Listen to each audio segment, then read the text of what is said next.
साथ में डाल दिया था, ये दिखा के कि वो चुटकी बजा के यूनिवर्स को डिस्ट्रॉय कर सकता है और बना भी सकता है। और जैसा कि हमें इंसानों की फितरत के बारे में पता है कि अगर उन्हें पता चल जाए कि कोई उनसे ज्यादा शक्तिशाली है तो उनकी बहुत फटती है और वो सच्चाई के ऊपर यकीन नहीं करते। और यही हाल इतने समय ज़ॉम्बी की दुनिया का हो रखा था। इंसानों को यकीन ही नहीं हो रहा था कि एक ज़ॉम्बी जिसका वो लोग इस्तेमाल फ्यूल बनाने के लिए करते थे वो इनसे ज्यादा शक्तिशाली है और जब चाहे तब इन्हें मार सकता है। इसलिए इंसान दो हिस्सों में बट गए थे, एक तो ज़ॉम्बी से नफरत करते हैं और दूसरे ज़ॉम्बी को अपना गॉड मानते थे, ये कहते हुए कि यही है वो ईश्वर जो हमें दुनिया के पार लेके जाएगा। इसलिए फोर्थ सीजन की शुरुआत में हमें पहले ही बता दिया जाता है कि गवर्नमेंट ने, जिनमें कंट्री ए और बी है, दोनों ने मिलकर यहाँ पे ज़ॉम्बी मैनेजमेंट एक्ट को निकाला है और इस नियम के अनुसार जो चांद है उसे पूरी तरीके से नैनो मेटल के साथ में बनाया जाएगा, जिसका इस्तेमाल एक जेल की तरह होगा और उसके अंदर एक बहुत ही पावरफुल इंडिविजुअल को कैद करके रखा जाएगा जिसका नाम ज़ॉम्बी है और उसे पूरे जीवन की कारावास की सजा दी जाती है ताकि ह्यूमन सिविलाइजेशन को महसूस होके कि वो लोग सेफ हैं। और ये वाला काम दिया गया है स्पेशल एक्ट एग्जीक्यूशन ब्यूरो को, जो कि कंट्री ए और बी दोनों ने मिलकर बनाई है और इसकी शुरुआत आज से की जाती है। जिसके बाद हम लोग देखते हैं कि ज़ॉम्बी सिटी को चारों तरफ से घेर लिया जाता है, कई सारे एयरक्राफ्ट, टैंक्स, यहाँ तक कि ज़ॉम्बी के चेले भी उससे बाहर निकल रहे थे। आगुई दूरबीन से देख के बताता है कि यहाँ पे कई सारे ट्रुप्स उन्हें चारों तरफ से घेर रहे हैं और उनके पास दुनिया के हाई कॉम्बैक्ट पावर वाले सोल्जर्स हैं। सौ भी आगे से हाथों में आग जलाते हुए कहता है कि ह्यूमन के रिजेक्शन ऑर्डर की वजह से कई सारे ज़ॉम्बी जिनके पास कॉन्शियसनेस है वो सभी एच सिटी से चले गए हैं दुनिया के चारों तरफ, लेकिन किस्मत से हम लोगों ने यहाँ पे किंग को ज्वाइन कर लिया है, यानी कि ज़ॉम्बी को। उसी टाइम पे इंसानी बंदा 100 की आग का इस्तेमाल कबाब पकाने के लिए कर रहा था। वहीं पे ये लोग अब छत के ऊपर रह रहे थे बिल्कुल। वहीं पे आर से बिग सिस से कहता है कि अच्छा हुआ कि हम लोगों ने यहाँ पे ज़ॉम्बी को ज्वाइन कर लिया, नहीं तो हम लोग एच सिटी के अंदर ये रूफटॉप कभी अफोर्ड ही नहीं कर पाते क्योंकि घरों की प्राइस काफी ज्यादा बढ़ चुके हैं और ये काफी ज्यादा शर्म की बात होती कि आप बिग सिस गली किनारे सोती। वहीं पे हम लोग बिग सिस को देखते हैं और इनके हालात कुछ ज्यादा ठीक नहीं थे, गरीबी में जूझ रहे थे ये मेरी तरह। बिग सिस आगे से कहते हैं कि इंसान ज़ॉम्बी की पावर से डरते हैं, वो उसके ऊपर अटैक तो कर नहीं सकते, इसीलिए जो नॉर्मल ज़ॉम्बी है उन्हें उसके खिलाफ भटका दिया है। उन लोगों को शायद हमारा रास्ता ही चूज करना चाहिए था ज़ॉम्बी को ज्वाइन करने का।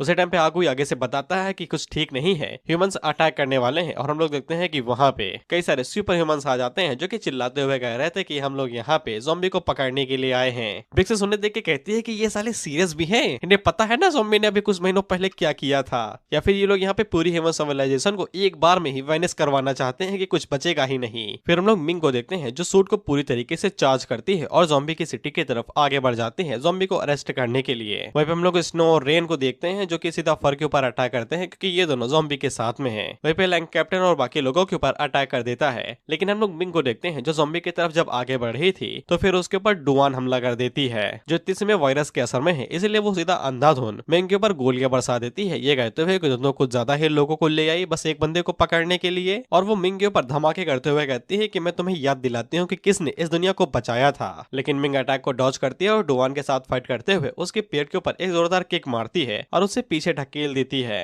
और वो डुआन से कहती है कि पूरी ह्यूमन सिविलाइजेशन दांव पे लगी हुई है और उसके पास डुआन के साथ खेलने का टाइम नहीं है। लेकिन डुआन अपने हाथ को हील करती है और कहती है कि देखते हैं कि कौन किसे बचाता है। अब उसी टाइम पे हम लोग देखते हैं कि वहाँ पे ज़ॉम्बी के सबऑर्डिनेट आ जाता है जिसका नाम आगन है और वो डुआन के ऊपर अटैक करके उसे नीचे दबा देता है। डुआन उससे कहती है कि तुम तो ज़ॉम्बी के सबऑर्डिनेट हो ना, तुम ये क्यों कर रहे हो। उसी टाइम पे वहाँ पे बाकी लोग आते हैं जो कि डुआन से कहते हैं कि हमें कोई भी फालतू की मौत नहीं चाहिए, इसलिए सरेंडर कर दो। जिसके बाद हम लोग स्नो और रेन को भी देखते हैं और इन लोगों ने फर को भी पकड़ लिया था और दूसरी तरफ लैंकी ने लैंग को भी पकड़ लिया था। वहीं पे फर ब्लैकी से कहता है कि तुम लोगों का दिमाग खराब हो गया है, तुम ज़ॉम्बी को धोखा दे रहे हो। तो ब्लैकी आगे से टाई ठीक करते हुए कहता है कि पूरी दुनिया दांव पे लगी है और हमेशा सब कुछ सेम सा ही नहीं चलता है, इसलिए समझदारी इसी में है कि पार्टी बदल ली जाए। जिसके बाद हम लोग ज़ॉम्बी को देखते हैं जो कि सीओडी खेल रहा था और वो मारा जाता है, जिसके बाद हमें बताया जाता है कि ये सिचुएशन ऐसे कैसे हो गई। लेकिन ज़ॉम्बी को घंटा फर्क नहीं पड़ता था, वो PS5 में स्पाइडरमैन माइल्स मोरालिस खेल रहा था। जिसके बाद अगला सीन कुछ महीनों के बाद का होता है, ज़ॉम्बी मैनेजमेंट एक्ट से पहले का।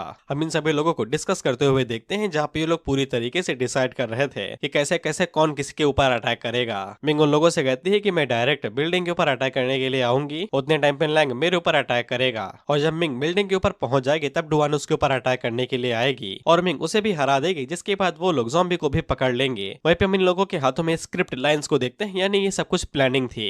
वहीं पे हम लोग लैंकी को देखते हैं जो कि पूरी तरीके से सब कुछ रेडी कर रही थी। अब ये लोग यहाँ पे ज़ॉम्बी की स्ट्रेंथ को टेस्ट कर रहे थे नैनो प्लेट्स के ऊपर। वहीं पे हम लोग ज़ॉम्बी को देखते हैं जो पूरी ताकत से नैनो प्लेट्स के ऊपर पंच मारता है तो भूकंप आ जाता है और ये लोग अपनी मेजेस से उठ के नीचे गिर जाते हैं। इसके बाद वो लोग सामने देखते हैं तो जो नैनो प्लेट्स की मेटल थी उनमें बड़ा सा छेद हो गया था और सामने की तरफ जो धरती थी वो भी। और ज़ॉम्बी इतनी तबाही बचाने के बाद मुस्कुराते हुए उन लोगों से कहता है कि ये बड़ी अच्छी बात है कि तुम लोगों ने पूरी तरीके से ancient human nano metal technology को सीख लिया है। नैनो मेटल्स का इस्तेमाल करके ये जो बिल्डिंग बनाएंगे ये ह्यूमैनिटी के फियर को मुझसे दूर रखेंगी, उन्हें मुझसे डर नहीं लगेगा। जिसपे इन दोनों की शकल कहती है घंटा।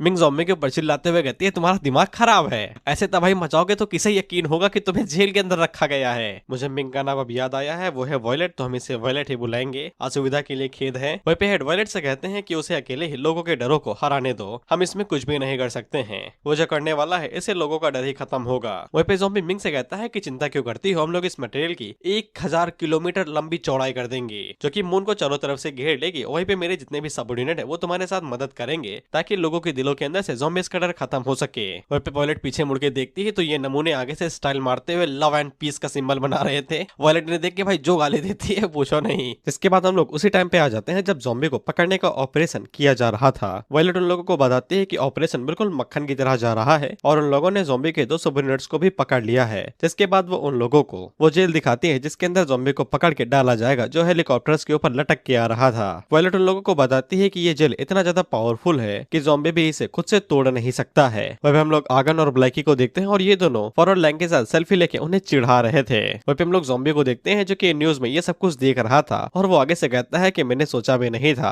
कि आगन और ब्लैकी बाकी लोगों की एक्टिंग इतनी ज्यादा अच्छी होगी। इन्हें देख के तो ऐसा बिल्कुल भी नहीं लगता है कि ये सब भी कुछ एक्टिंग कर रहे हैं और एक दूसरे के साथ ही हैं। जिसके बाद ज़ॉम्बी भी अपना सारा सामान पैक करते हुए कहता है कि मैं आखिरकार अब सक्सेसफुली अरेस्ट होने वाला हूँ, अब इससे चलते मेरी जो रिस्पेक्ट है वो इंसानों के बीच में बढ़ जाएगी। जिसके बाद ये सारा सामान बांधता है और जेल जाने के लिए रेडी हो जाता है और ये पहला ऐसा बंदा है जो जेल जाने के लिए खुश हो रहा है। लेकिन प्लान एकदम परफेक्ट है जाए तो वो प्लान कैसा। इसलिए प्लान में उंगली करने के लिए कंट्री बी की तरफ से कुछ पावरफुल लोग आ जाते हैं जिनको ज़ॉम्बी के प्लान के बारे में घंटा कुछ नहीं पता है। उन्हें बस ऐसा ही लगता है कि कंट्री ए ने पावरफुल टेक्नोलॉजी हासिल कर ली है जिसकी बलबूते पे वो लोग ज़ॉम्बी को पकड़ने वाले हैं। अब ज़ॉम्बी को सब लोगों ने धोखा दे दिया है तो यही सही मौका है ज़ॉम्बी के ऊपर अटैक करने का। और ये लोग वही है जो ज़ॉम्बी के हाथों मारे गए थे और जिंदा होने के बाद इन्हें घंटा कुछ नहीं पता है कि यहाँ पे क्या चल रहा है। वहीं हम लोग इस कैरेक्टर को देखते हैं और इसके बारे में तो मैं भी भूल गया था, मैं क्या छोड़ो ऑथर भी भूल गया होगा। खैर इसका नाम इतने समय आजो बता रहे हैं ये लोग और ये रोते हुए सिर्फ एक ही चीज को दुआ करता है कि मुझे जोड़ दो, मुझे नीचे उतार दो भाई, 120 चैप्टर से लटका के रखा है मुझे। उसी टाइम पे आजो की नजर उनके हेलीकॉप्टर के ऊपर पड़ती है और वो लोग डायरेक्ट बिल्डिंग के ऊपर मिसाइल ही दाग देते हैं ये कहते हुए कि प्रॉब्लम को जड़ से खत्म करना चाहिए। वो मिसाइल सीधा बिल्डिंग के अंदर घुस जाती है और धमाके की वजह से हम लोग आजो को देखते हैं और इसकी मुराद पूरी हो जाती है और ये आजाद हो जाता है। आजो जैसे ही आजाद होता है तो वो ब्लैकी और आगन को बातें करते हुए देखता है जो मीडिया में कह रहे थे तुम लोगों को चिंता करने की जरूरत नहीं है, ज़ॉम्बी को हम लोगों ने अरेस्ट कर लिया है, अब पूरी इंसानियत खुशी के साथ रह सकती है। आजो को प्लान के बारे में पता नहीं कि यहाँ पे क्या चल रहा है इसलिए वो इन सभी चीजों को सीरियस लेता है और ब्लैकी से कहता है तुम्हारी हिम्मत कैसे हुई किंग को धोखा देने की। वहीं पे हम लोग वॉयलेट को देखते हैं जो कि कंट्री बी वालों के ऊपर चिल्लाते हुए कहती है कि हमारी डील हुई थी, तुम्हारी हिम्मत कैसे हुई सीधा मिसाइल दागने की, किसने तुम्हें ऑर्डर दिया, तुम लोगों का दिमाग घुटनों में है क्या। वहीं पे डुवान उसे कहती है कि तुम अभी भी लाइव हो, थोड़ा अपने शब्दों को ध्यान से बोलो। तो वॉयलेट अपनी इज्जत संभालते हुए कहती है कि ये सब कुछ हमारी दोस्ती का ही असर है, कंट्री ए और बी दोनों भाई भाई हैं। वहीं पे हम लोग ज़ॉम्बी को देखते हैं और इसने एक हाथ से मिसाइल को आराम से रोक लिया था। वहीं पे ज़ॉम्बी को भी पता चल जाता है कि वॉयलेट को परेशानी हो रही है। वॉयलेट अभी भी उन लोगों से कह रहे थे कि ज़ॉम्बी उन लोगों का दुश्मन नहीं है, उन लोगों ने जो फोर्स का इस्तेमाल यहाँ पे ज़ॉम्बी को पकड़ने के लिए किया है वो सिर्फ ये दिखाने के लिए था कि वो लोग अभी भी ह्यूमन सिविलाइजेशन को प्रोटेक्ट कर सकते हैं। ज़ॉम्बी एक कैन खोलता है और कहता है कि चलो कोई दिक्कत नहीं है, प्लान अभी भी बिल्कुल स्मूथली जा रहा है। और वॉयलेट जैसे ही कहती है कि ऑपरेशन बिल्कुल शांति के साथ जाएगा और सब कुछ सुधर जाएगा, उसी टाइम पे एक जगह पे तगड़ा धमाका होता है और हम लोग आजो को देखते हैं जो कि चेनसॉ निकाल लेता है जिससे ज़ॉम्बी के सुकून की धज्जियां उड़ जाती हैं। वहीं पे आजो तो सीरियस होकर तबाही मचा देता है, जो उसके सामने आता वो उसके ऊपर हमला करने लगता। ये लोग अपनी जान बचाते हुए इधर उधर भागने लगते हैं। वहीं पे जो लोग अभी हीरो बन रहे थे जिन्होंने मिसाइल दागी थी वो बंदा उड़ते हुए वॉयलेट के पास आके गिरता है। वहीं पे आगन ब्लैकी से कहता है कि आजो सीरियस है, ऐसा लगता है कि किंग ने उसे स्पेशल रोल दिया है। ब्लैकी आगे से कहता है ज्यादा सोचो नहीं, किंग ने जानबूझ के उसे कोई पर्सनल रोल दिया होगा। इधर हम ज़ॉम्बी को देखते हैं, ये कहता है फक, मैं तो इसके बारे में भूल ही गया था कि मैंने इसे लटका के रखा था। हम लोग आजो को देखते हैं जो कि अपनी चेनसो को निकालता है और वो ब्लैकी और बाकी लोगों से कहता है कि हम लोगों ने किंग से वादा किया था कि हम बिल्कुल सही सलामत रहेंगे और एक साथ आगे बढ़ेंगे, तो फिर तुमने हमें धोखा क्यों दिया। जिसके बाद वो अपने हाथ को काटता है तो वो अपने खून को मैनिपुलेट करते हुए वहाँ पे ब्लैकी वॉयलेट से कहता है कि वो अपना पूरा जोर लगाने वाला है, हम लोगों को उसे रोकना पड़ेगा। हम देखते हैं आजो अपने ब्लेड का यूज करते हुए हेलीकॉप्टर और बाकी जगहों पे अटैक करता है जिससे जो जेल थी वो नीचे गिरने लगती है। तो फिर ज़ॉम्बी को खुद ही जाके जेल और बाकी लोगों को बचाना पड़ता है, जिसके जिसके बाद वो अपनी ही जेल को अपने हाथों से उठाता है और आजू के ऊपर दे मारता है, जिससे वहां पे एक तगड़ा ब्लास्ट होता है और सभी लोग हवा में ही उड़ जाते हैं। और ज़ॉम्बी अपनी सेकंड फॉर्म में आने के बाद उन लोगों से कहता है कि वाह वाह, मुझे पकड़ने के लिए आए हो तो फिर वहां पे खड़े क्यों हो, आओ पकड़ लो ना।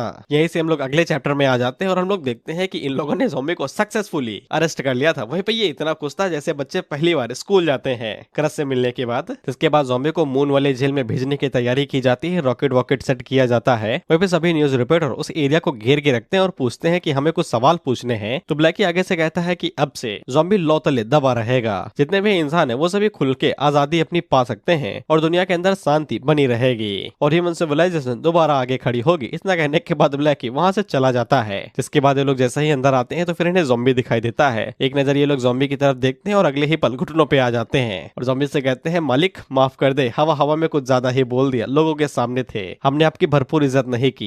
ज़ॉम्बी लोगों से कहता है कोई बात नहीं है, तुम्हें मेरी परफॉर्मेंस कैसे लगी जब मुझे ये लोग पकड़ रहे थे, मैं बिल्कुल फ्रेंडली और वीक दिख रहा था ना। साइड से ध्रुवान आती है और उससे कहती है ये देखो तुम तो इतने कमजोर दिख रहे थे कि हमारी गली का बच्चा भी तुम्हें हरा देता, तुम्हारी एक्टिंग तो लाजवाब थी माशाअल्लाह। जिसके बाद हम लोग तब का वीडियो देखते हैं जब ज़ॉम्बी ने ललकार दिया था कि आके पकड़ो ना। ज़ॉम्बी बड़े आराम से बैठा हुआ इन लोगों से कह रहा था कि आओ पकड़ो ना, डर के मारे कांप क्यों रहे हो। इधर ये लोग डर के मारे बेहोश हो जाते हैं। वहीं पे ध्रुवान ज़ॉम्बी से कहती है कि तुम तो इतने ज्यादा काइंड थे, मैं तो खुश हूं कि तुमने हम लोगों को मारा नहीं। तुम्हें क्या लगता है कि इंसानों को यकीन होगा कि तुम्हें सच में पकड़ा भी गया है ये सब कुछ देखने के बाद। तो फिर ज़ॉम्बी आगे से दांत दिखाते हुए कहता है कि ये तो छोटा सा एक्सीडेंट हो गया था, कोई बड़ी प्रॉब्लम तो नहीं होगी ना। साइड से वॉयलेट ज़ॉम्बी से कहती है कि हम सभी को पता है कि तुम कितने ज्यादा शक्तिशाली हो, इंसानों को यही लगता है कि तुम इतने ज्यादा शक्तिशाली हो कि हम तुम्हें कंट्रोल नहीं कर सकते हैं। ये पूरा कारनामा जो हम लोगों ने किया ये सिर्फ इंसानियत को कॉन्फिडेंस देने के लिए था कि हम तुम्हें पूरी तरीके से कंट्रोल कर सकते हैं और वो लोग चैन से अपनी जिंदगी जी सकते हैं जो 2 कौड़ी की है। खैर पहला कदम पूरी तरीके से पूरा हो चुका है, अब दूसरे कदम की बारी है जो कि चांद पे होगा।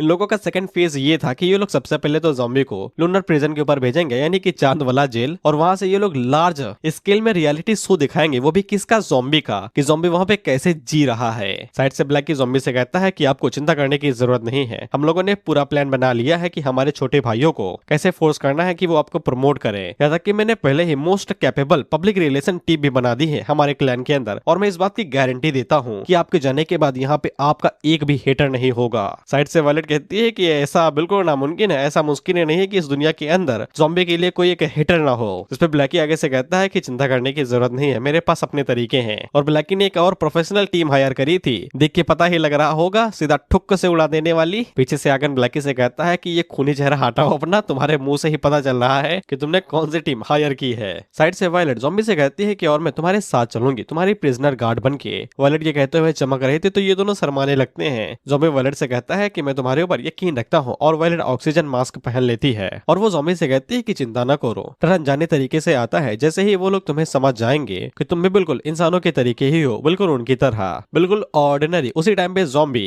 वॉयलेट को पकड़ता है और घुटने मोड़ते हुए डायरेक्ट छलांग मारता है और ये डायरेक्ट स्पेस स्टेशन को चीरते हुए स्पेस के ऑर्बिट में आता है और डायरेक्ट मून के ऊपर लैंड होता है। 3-4 सेकंड के लिए तो वॉयलेट के दिल की धड़कनें रुक जाती हैं। वहीं पे हम लोग ज़ॉम्बी को देखते हैं जो कि कहता है सेफ, हम लोग सक्सेसफुली यहाँ पे आ गए, तुम्हारी नानी का घर नहीं है भाई, वो चांद है चांद। वहीं पे ज़ॉम्बी को पुराने दिन याद आ रहे हैं जब वो ईसन सिविलाइजेशन को यहाँ पे मारा करता था। वाओ, खूना खच्चर याद किया जा रहा है। साथ ही में ज़ॉम्बी को उसका प्रिजन भी दिखाया जाता है, चांद वाला जेल। जिसके बाद वॉयलेट ज़ॉम्बी को अपनी तरफ बुलाती है हाथों के इशारे से, बाबू इधर आओ कहते हुए। ज़ॉम्बी उसके पास जाता है क्योंकि साउंड वैक्यूम के अंदर ट्रेवल नहीं कर सकता है, तो वॉयलेट ज़ॉम्बी को हेडफोन पहनाती है जिससे वो बात कर पाएगी। जिसके बाद वो उसके कॉलर को पकड़ती है और चिल्लाते हुए कहती है साले तू मुझे डायरेक्ट मून पे खींच लाया, तुझे एक भी बार ये नहीं लगा कि मेरी जान भी जा सकती है डायरेक्ट यहाँ पे आने से, ऐसा तो है नहीं कि हमारे पास लैंड करने के लिए कोई एरोप्लेन नहीं है। तो ज़ॉम्बी आगे से कहता है कि यार मैं तो भूल ही गया था, मुझे लगा कि ऐसे आना ज्यादा सुविधाजनक रहेगा तो फिर मैं तुम्हें यहीं पे ले आया, कहो तो वापस भेज दूं। जिसपे वॉयलेट डर जाती है और उससे कहती है बिल्कुल भी जरूरत नहीं है, तुम मुझे मार ही दोगे। खैर इसके बाद ज़ॉम्बी को दिखाई देता है कि अर्थ से 2 प्लेन आ रहे हैं। ज़ॉम्बी पूछता है कि ये क्या है, तो वॉयलेट उसे बताती है कि ये तुम्हारे रूममेट्स, और चिंता ना करो तुम्हारे रूममेट्स बहुत ही ज्यादा फ्रेंडली हैं, उनमें से हर एक बहुत ही ज्यादा टैलेंटेड है प्यार से बात करने के लिए। खैर इसके बाद अर्थ पे सभी लोगों को बता दिया जाता है कि ज़ॉम्बी को सक्सेसफुली लूनर प्रिजन के अंदर डाल दिया गया है सभी प्रिजनर्स के साथ में, जिससे ये सभी लोग बहुत ही ज्यादा खुश हो जाते हैं। वहीं पे एशियन ह्यूमन इन लोगों के ऊपर हंसते हुए कहता है तुम्हें क्या लगता है कि मेरी नैनोमेटल टेक्नोलॉजी सीखने के बाद तुम्हें लगता है कि तुम उसे ट्रैप करके रख सकते हो, तुम्हारे दिमाग में पानी भरा है क्या? 1000 किलोमीटर की नैनोमेटल लेयर सिर्फ उसके टाइम को हल्का सा रोक सकती है, और ये कैलकुलेशन उस टाइम की है जब उसने पावर एशियन सिविलाइजेशन को डिस्ट्रॉय करते दिखाई थी, अब तो वो पहले से और भी ज्यादा शक्तिशाली हो गया है। इस पे कंट्री ए का प्रेसिडेंट आगे से कहता है कि उन लोगों का प्लान यहाँ पे ज़ॉम्बी को कंट्रोल करने का नहीं है, और ऊपर से चांद वाली जेल का प्लान उसका खुद का ही था। जैसे एशियन ह्यूमन भी हैरान होता है और सोचता है कि ये क्या चीज है भाई। कंट्री ए का प्रेसिडेंट आगे से कहता है कि वो लोग इस प्लान का इस्तेमाल सिर्फ एशियन टेक्नोलॉजी के ऊपर मास्टरी को टेस्ट करने के लिए कर रहे थे। इस टेस्ट से इन लोगों को ये भी पता चल चुका है कि अब ये लोग स्पेस ट्रेवल और प्लेनेट ट्रांसफॉर्मेशन को कर सकते हैं बिना किसी दिक्कत के। कंट्री बी का प्रेसिडेंट आगे से कहता है कि इस चांद की जेल वाले प्लान से उन लोगों को इतना टाइम मिल चुका है कि वो लोग एक नई स्पेसशिप बना सकते हैं। जिसके बाद कंट्री बी का प्रेसिडेंट आगे से चीखते हुए कहता है जिसके बाद हम लोगों को इस कमीने की शक्ल दोबारा देखनी नहीं पड़ेगी, हम लोग उस स्पेसशिप का इस्तेमाल करेंगे और ह्यूमैनिटी के कुछ लोगों को लेके दुनिया से दूर निकल जाएंगे, इस धरती और इस स्पेस को छोड़ के और इस मॉन्स्टर को अलविदा कह के। एशियन ह्यूमन आगे से हंसते हुए कहता है कि तुम लोगों का ये प्लान है क्या? साला ये बताओ, तो लोगों ने कभी ये नहीं सोचा कि हम लोग जिनके पास एशियन टेक्नोलॉजी की इतनी बड़ी महारत हासिल थी, हमने नहीं प्लान किया होगा कि हम लोग इस प्लेनेट को छोड़ के किसी और प्लेनेट पे चले जाएं, सिवाय इस बात का इंतजार करते हुए कि कब वो ज़ॉम्बी हम लोगों को मार दे और हम लोग विलुप्त हो जाएं। जिस पे ये लोग एशियन ह्यूमन की तरफ बड़ी हैरानी से देखते हैं कि इन लोगों ने ये सोचा ही नहीं। जिसके बाद हम लोग एशियन सिविलाइजेशन को देखते हैं। एक बच्चा अपनी मॉम से पूछता है कि ये लोग क्या कर रहे हैं, तो उसकी मदर उसे बताती है कि हम लोग एक नया घर ढूंढ रहे हैं, जिसके बाद हम लोग इस घटिया जगह को छोड़ के यहाँ से चले जाएंगे।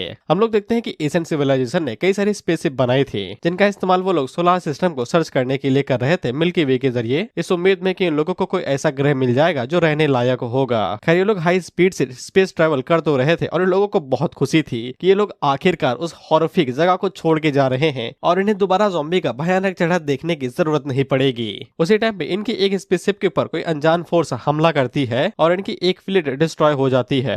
ये लोग चिल्लाते हुए कहते हैं कि क्या हुआ, कोई एक्सप्लेन तो करो भाई। इसके बाद ये लोग अपने कैप्टन से कहते हैं कि सामने देखो, तो इन लोगों का कैप्टन अपने सामने देखता है तो फिर वहां पे कुछ तो था भाई, जूम करके भी देख लूं, मुझे नहीं पता चल रहा है, बस छोटे छोटे क्यूब से दिख रहे हैं। खैर इसी के बाद इन लोगों की फ्लीट यानी कि पूरी की पूरी आर्मी एक झटके के अंदर ही डिस्ट्रॉय हो जाती है। कुछ पता नहीं कि किस चीज ने इन लोगों के ऊपर हमला किया, बस इन्हें इतना पता चला कि उस अनजान चीज ने पूरे सोलर सिस्टम को ही कवर कर लिया था। जिसके बाद एक एक करके इनकी हर एक स्पेसशिप डिस्ट्रॉय होते चले गए और इन लोगों का सपना धरा का धरा रह गया कि ये लोग अर्थ को छोड़ने के बाद उसे पूरी तरीके से डिस्ट्रॉय कर देंगे। इसके बाद इनके सिस्टम में अचानक से एक वार्निंग आती है जो अजीबोगरीब चीज थी। इन लोगों को अपने सामने एक इंसान दिखाई देता है जो पूरे मंगल ग्रह के सामने खड़ा हुआ था। एशियन ह्यूमन उन लोगों को बताता है कि इसके बाद एक झटके के अंदर उनकी पूरी फ्लीट ही डिस्ट्रॉय हो गई। जिसके बाद उन लोगों को सिर्फ उसी इंसान की आवाज सुनाई दी और उन लोगों ने उसे कहते हुए सुना था कि हेवनली प्रिजन के बाहरी हिस्से की जांच पड़ताल कर ली गई है और इसका ज़ॉम्बी के साथ कोई भी लेना देना नहीं है। जिसके बाद लोग दोबारा अर्थ पे आ गए क्योंकि ये स्पेस से भी बाहर नहीं जा सकते थे।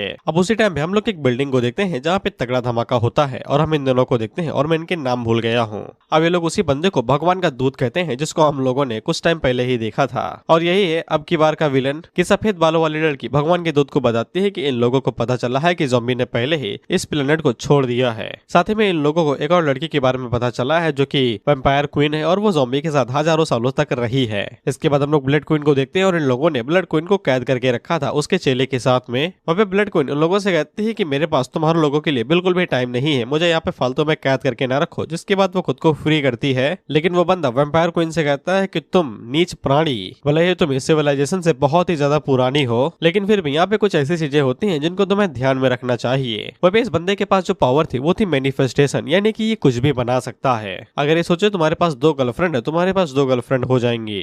खैर इसके बाद ये अपनी पावर्स का इस्तेमाल करता है तो फिर वैम्पायर क्वीन को बहुत ही ज्यादा दर्द होने लगता है और उसके मुंह से खून निकलता है और ये वैम्पायर क्वीन से कहता है कि देखो तुम्हारे पास काफी अच्छी ताकत है, लेकिन इसके बावजूद तुम्हें हमारे सामने सर झुका के रहना चाहिए, डिवाइन एरा के सिविलाइजेशन के सामने, एक भगवान के दूत के सामने।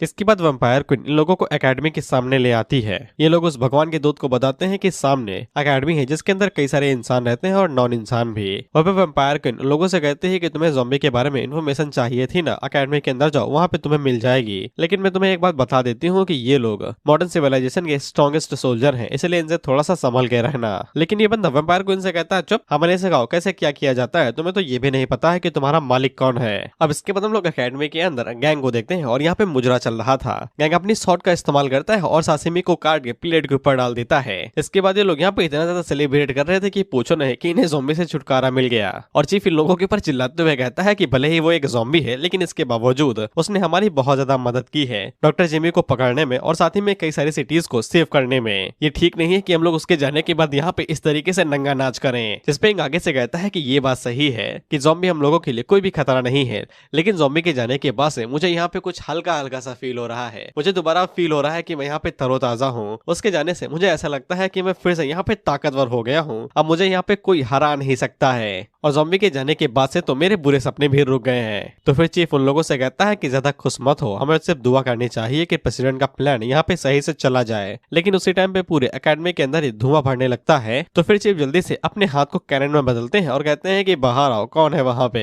तो साइड से भगवान का दूत बाहर निकलता है जो कि चीफ के हाथ के ऊपर कैनन के ऊपर हाथ रखता है। तो उनका कैनन एक झटके के अंदर ही डिस्ट्रॉय हो जाता है, जिससे चीफ को काफी ज्यादा दर्द होता है। और भगवान का दूत उन लोगों से कहता है कि तुम्हें वो सो कॉल्ड नॉन ह्यूमंस जिनके पास कॉम्बैक्ट एबिलिटी कुछ ज्यादा ही हाई है, तुम तो मेरे सामने कीड़े के अलावा और कुछ भी नहीं हो। पीछे से गैंग भगवान की दूध के ऊपर स्नीक अटैक करता है लेकिन उसकी सॉडी टूट जाती है। तो फिर भगवान का दूध उसकी तरफ पीछे मुड़ के देखता है तो गैंग उड़ते हुए दूर जाके गिरता है। वहीं पे हम लोग इंग को देखते हैं। अब इसकी सारी खुशी निकल गई थी और इसे डर लगने लगा था और साथ ही में यहाँ पे जो लोग थे वो भी गायब हो चुके थे। तो फिर गैंग नीचे मुड़ के देखता है तो फिर वहाँ पे जो भी लोग मरे हुए थे वो जगह पूरी तरीके से खून में भरने लगती है और कुछ ही देर के अंदर पूरा स्टेडियम खून से भर गया था। इतना ही नहीं, वहाँ पे जो गुब्बारे थे वो धीरे धीरे करके जलने लगते हैं और उनसे मुंडियां बाहर निकल जाती हैं, जिससे इनकी दोबारा फटती और वो चिल्लाते हुए कहता है कि ये क्या चीज है भाई, बलून इंसान कब से बन गए। साइड से चीफ दोबारा खड़े होते हैं और भगवान के दूत से कहते हैं कि ये बिल्कुल यूजलेस है, हमें हल्के में मत लो। जिसके बाद वो अपनी बॉडी को ट्रांसफॉर्म करते हैं तो वो दोबारा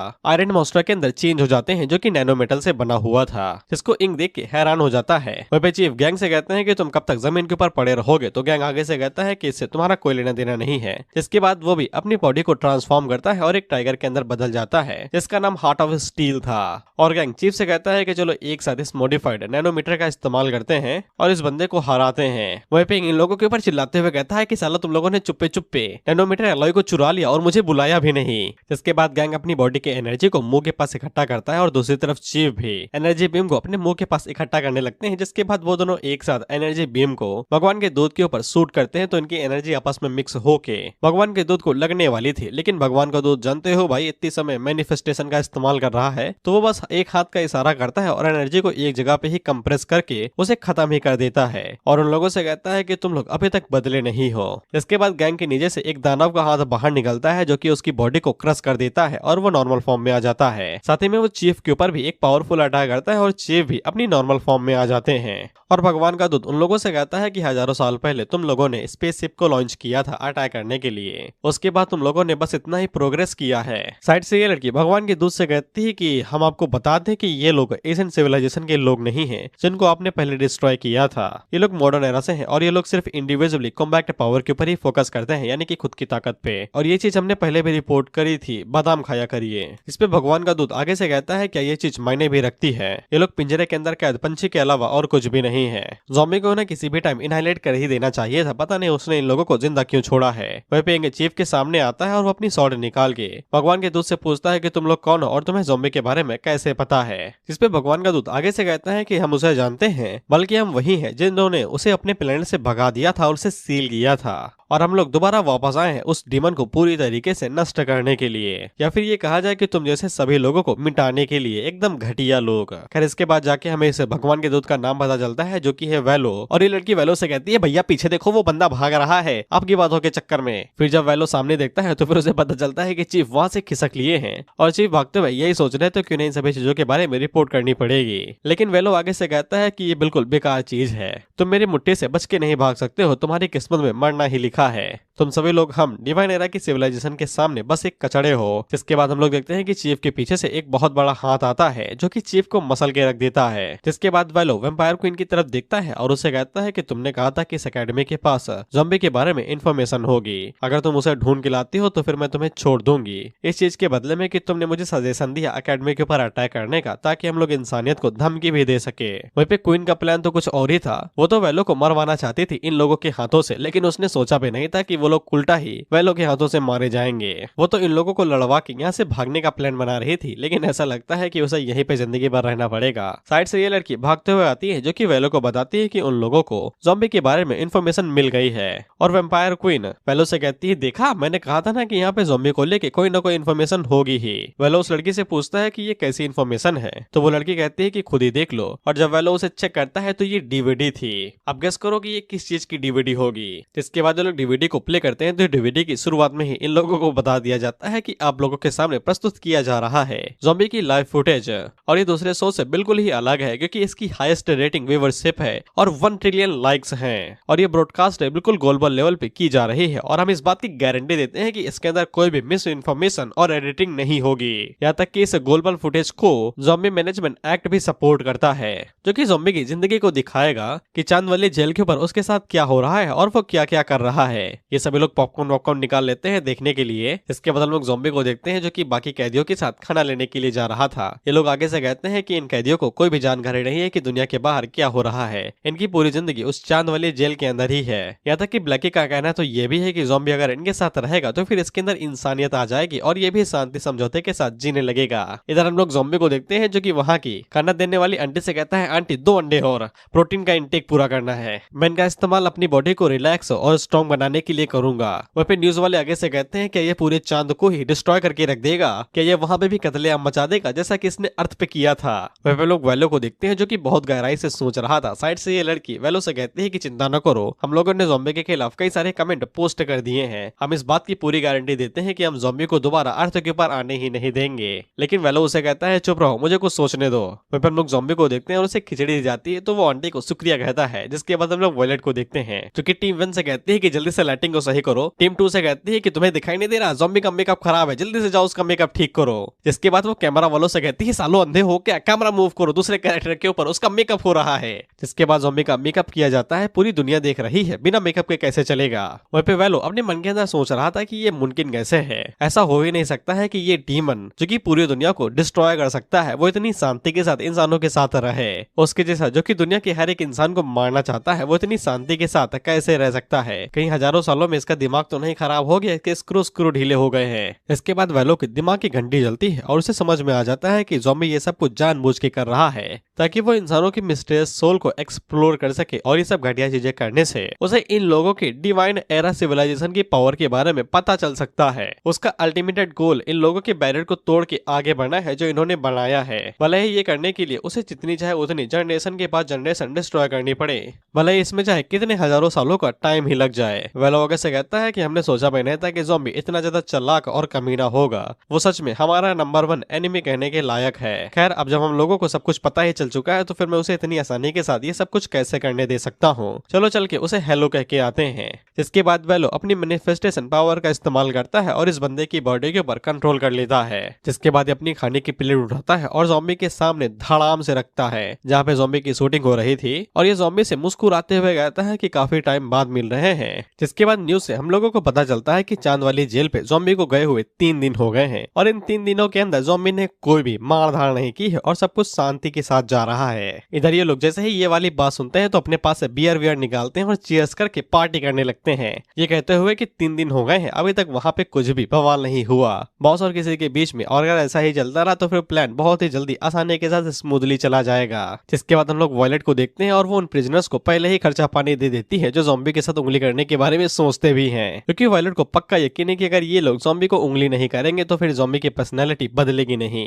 और अगर वो बदलेगी नहीं तो फिर कोई भी बवाल नहीं होगा। उसी टाइम पे एक सोल्जर भागते हुए वॉयलेट के पास आता है और बताता है कि बवाल होने वाला है। इधर हम लोग वेलो को देखते हैं जो कि ज़ॉम्बी से कहता है, क्या तुमको हम अभी भी याद हैं? ज़ॉम्बी आगे से अंडे खाते हुए कहता है, तुम कौन हो भाई तुम? जिससे वेलो को बहुत ज्यादा गुस्सा आता है, लेकिन वो गुस्से को शांत करके ज़ॉम्बी से कहता है कि नाटक करना बंद करो। जिसके बाद वो ज़ॉम्बी के ऊपर पंच मारने के लिए सबसे पहले अपने हाथ को गुब्बारे की तरह फुलाता है और ज़ॉम्बी के ऊपर पावरफुल पंच मारता है, ये कहते हुए कि दिखाओ तुम कितने कमजोर बन चुके हो। लेकिन ज़ॉम्बी अटैक नहीं करता है, बल्कि वो चॉपस्टिक का इस्तेमाल करते हुए उसके पंच को ही रोक लेता है। लेकिन यहाँ का दबाव और प्रेशर इतना ज्यादा था कि चांद वाली जेल का सिक्योरिटी सिस्टम एक्टिवेट हो जाता है और कोड रेड होने के बाद धड़ाधड़ गन, बोला, बारूद सब कुछ बाहर निकल आता है। यहाँ तक कि पूरी चांद वाली जेल को कम्प्लीटली लॉकडाउन कर दिया किया जाता है और सेल्फ डिस्ट्रक्शन सिस्टम एक्टिवेट हो जाता है, क्योंकि पूरे प्रिजन के ऊपर लड़ाई दंगा हिट किया गया है और 3 मिनट के अंदर ही ये पूरा प्लेनेट डिस्ट्रॉय हो जाएगा। वहीं पे जो नॉर्मल प्रिजनर थे उनके थाली से खाना गिर जाता है और कहते हैं सेल्फ डिस्ट्रक्शन। फिर इसके बाद उन गन्स के अंदर से लेजर बाहर निकलते हैं जो कि ज़ॉम्बी को चारों तरफ से घेर लेती है।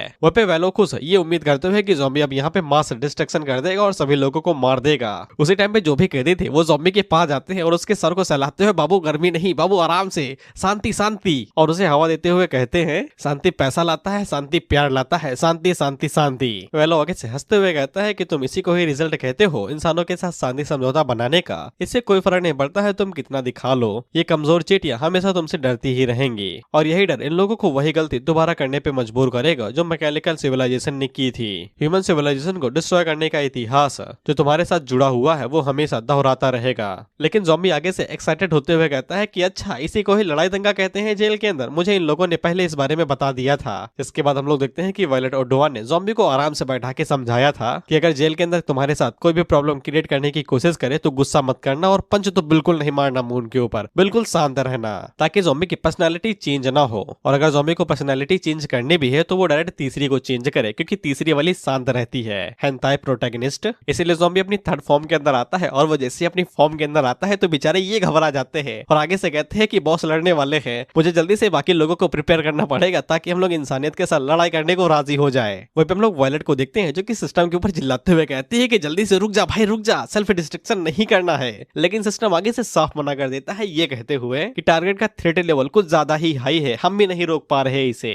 इसके बाद ज़ॉम्बी उस बंदे की तरफ आगे बढ़ने लगता है तो वेलो उसे कहता है कि तुम अभी भी वो डीमन हो जिसको सिर्फ तबाही मचाना आता है, चल शुरू हो जा, चल जल्दी से इस पपेट को डिस्ट्रॉय कर दे ताकि मैं तेरे साथ खेल सकूं, जल्दी से पंच मार और उसके टुकड़े टुकड़े कर दे, दिखा दे इंसानियत को कि तू कितना बड़ा दानव है। लेकिन अगले ही पल हम लोग देखते हैं कि ज़ॉम्बी जैसे ही अपना हाथ आगे बढ़ाना शुरू करता है तो उसके डर से ही इस बंदे की आत्मा कपकपा जाती है और ये डर इतना ज्यादा भयंकर था कि वेलो की जो रेजिस्टेंस थी वो खत्म होने लगती है, यानी वेलो का कंट्रोल जो इस बॉडी के ऊपर था वो भी खत्म होने लगता है और वो बंदा खुद ही अपनी नॉर्मल सेल्फ में आ जाता है। साथ ही में वेलो वहां से गायब और ज़ॉम्बी उसके कंधे के ऊपर हाथ रख के कहता है बाबू शांत हो जाओ, इतना लड़ाई दंगा ठीक नहीं है। लेकिन ये इतना ज्यादा डर जाता है कि मम्मी मम्मी कहते हुए वहां से रोते हुए भागने लगता है। वहीं पे वेलो आगे से हैरान होकर कहता है कि ये क्या चीज है भाई, सिर्फ डर की वजह से वो मेरी पकड़ से आजाद हो गया, ये पॉसिबल भी कैसे है। खैर हम लोग ज़ॉम्बी को देखते हैं जो कि वेलो की आत्मा की तरफ देखता है और उसे कहता है कीड़ा। इसके बाद ज़ॉम्बी उस परछाई की तरफ हल्का सा ही हाथ मारता है लेकिन ये हाथ का जोर चांद से होते हुए अंतरिक्ष से ट्रेवल करते हुए धरती पे आता है और डायरेक्ट इनकी बिल्डिंग के ऊपर ही गिरता है। वेलो अपनी हाथ की मदद से उस जोर को रोकने की कोशिश करता है, उसे तो कुछ भी नहीं होता लेकिन इन लोगों की आंखें बाहर आ जाती हैं प्रेशर की वजह से।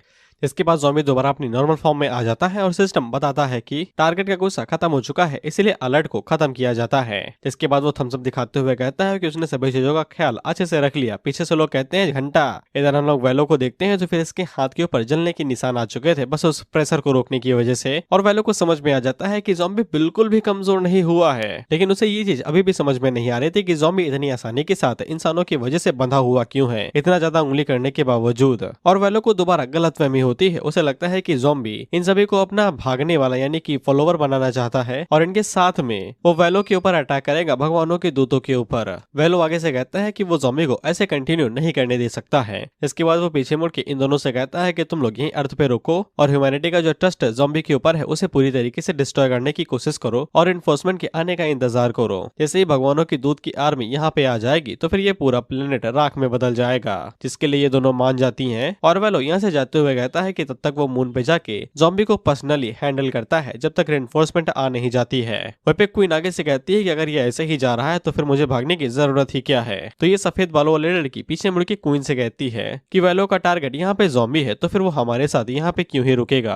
क्वीन लोगों से कहती है कि तुम लोगों ने यहाँ पे अकेडमी के ऊपर अटैक किया है इसलिए बाकी इंसानों को इसके बारे में बहुत जल्दी ही पता चल जाएगा और साथ ही में ज़ॉम्बी के चेलों के बारे में तो बताने की जरूरत ही नहीं है। और साथ ही में कुछ ऐसे ह्यूमंस भी जो कि इनहैंस हो चुके हैं एशियन टेक्नोलॉजी की वजह से और उनसे निपटना इजी नहीं होगा। इसलिए क्वीन इन दिनों से कहती है कि तुम मेरे चेले क्यों नहीं बन जाते हो, मैं गारंटी देती हूँ कि तुम्हें यहाँ से सही सलामत लेके जाऊंगी। क्योंकि क्वीन को पक्का यकीन था कि वेलो ज़ॉम्बी के हाथों मारा ही जाएगा और क्वीन को यहाँ पे कुछ चेलों की जरूरत है, इसलिए वो मौके का फायदा उठाते हुए इन्हें अपना चेला क्यों न बना ले। लेकिन ये सफेद बालों वाली लड़की क्वीन से कहती है कि तुम इस चीज के ऊपर यकीन नहीं करोगी, लेकिन उन्हें इस बारे में पता ही नहीं चलेगा। अगर तुम्हें मेरे ऊपर यकीन नहीं है तो फिर खुद जाके चेक कर लो। तो फिर क्वीन जब उस एरिया को चेक करती है तो फिर वो एरिया अपने आप ही हील होने लगा था। हील क्या, जो भी चीजें डिस्ट्रॉय हो रही थी वो दोबारा रीस्टोर हो रही थी।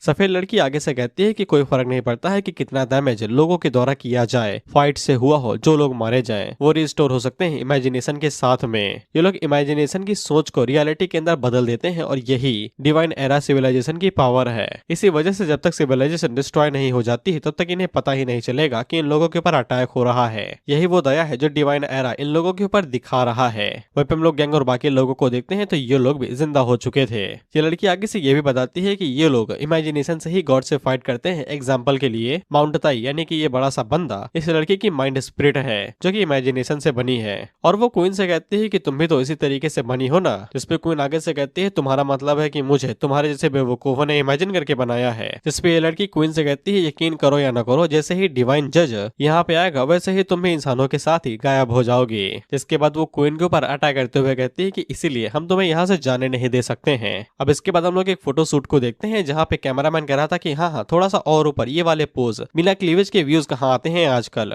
ज़ॉम्बी ने हम लोगों को बचाया है तो फिर हम लोगों को इस प्रोग्राम के अंदर प्रमोशन के लिए थोड़े से और सूट्स की जरूरत पड़ेगी। उसी टाइम पे चीफ पीछे से इसका पैर पकड़ते हैं तो ये चिल्लाते हुए कहता है कौन है, दिन दहाड़े भूत का हमला। जिसके बाद इन लोगों की नजर चीफ के ऊपर पड़ती है तो ये चीफ को हैरानी से देख रहे थे। वहीं पे चीफ इन लोगों से कहता है कि मुझे गुआंगझो स्पेशल ब्लो ब्यूरो लेके चलो। जिसके बाद हम वैलो को स्पेस के अंदर देखते हैं और वैलो हमें बताता है इस बहुत बड़े सितारों के समुद्र के अंदर सबसे ताकतवर पावर दिल और इमेजिनेशन के साथ जुड़ती है और इमेजिनेशन चिंगारी की तरह है जो कि इसे भड़काती है। डिवाइन एरा सिविलाइजेशन के जितने भी लोग हैं वो इसी का इस्तेमाल करते हैं जिसके साथ उन लोगों ने अनगिनत भगवानों को बनाया और उनके साथ चलते हैं उनकी पावर के साथ में। इसके साथ इन लोगों ने अनगिनत कई सारे पावरफुल डीमंस को अपनी धरती के ऊपर कैद किया। लेकिन इस लंबे सफर के दौरान इन लोगों ने जितनी भी दूरी तय की उसके अंदर जितने भी यूनिवर्स स्टार्स है उनको कॉन्कर कर लिया। लेकिन इतना बड़ा एम्पायर और इतनी ताकत होने के बावजूद इन लोगों ने कभी भी एक डीमन के सामने अपने घुटने नहीं टेके और ना ही उसे हल्के में लिया, जो कि है ये डीमन, ये है दानव वो। क्योंकि अब ये डीमन इंसानों के साथ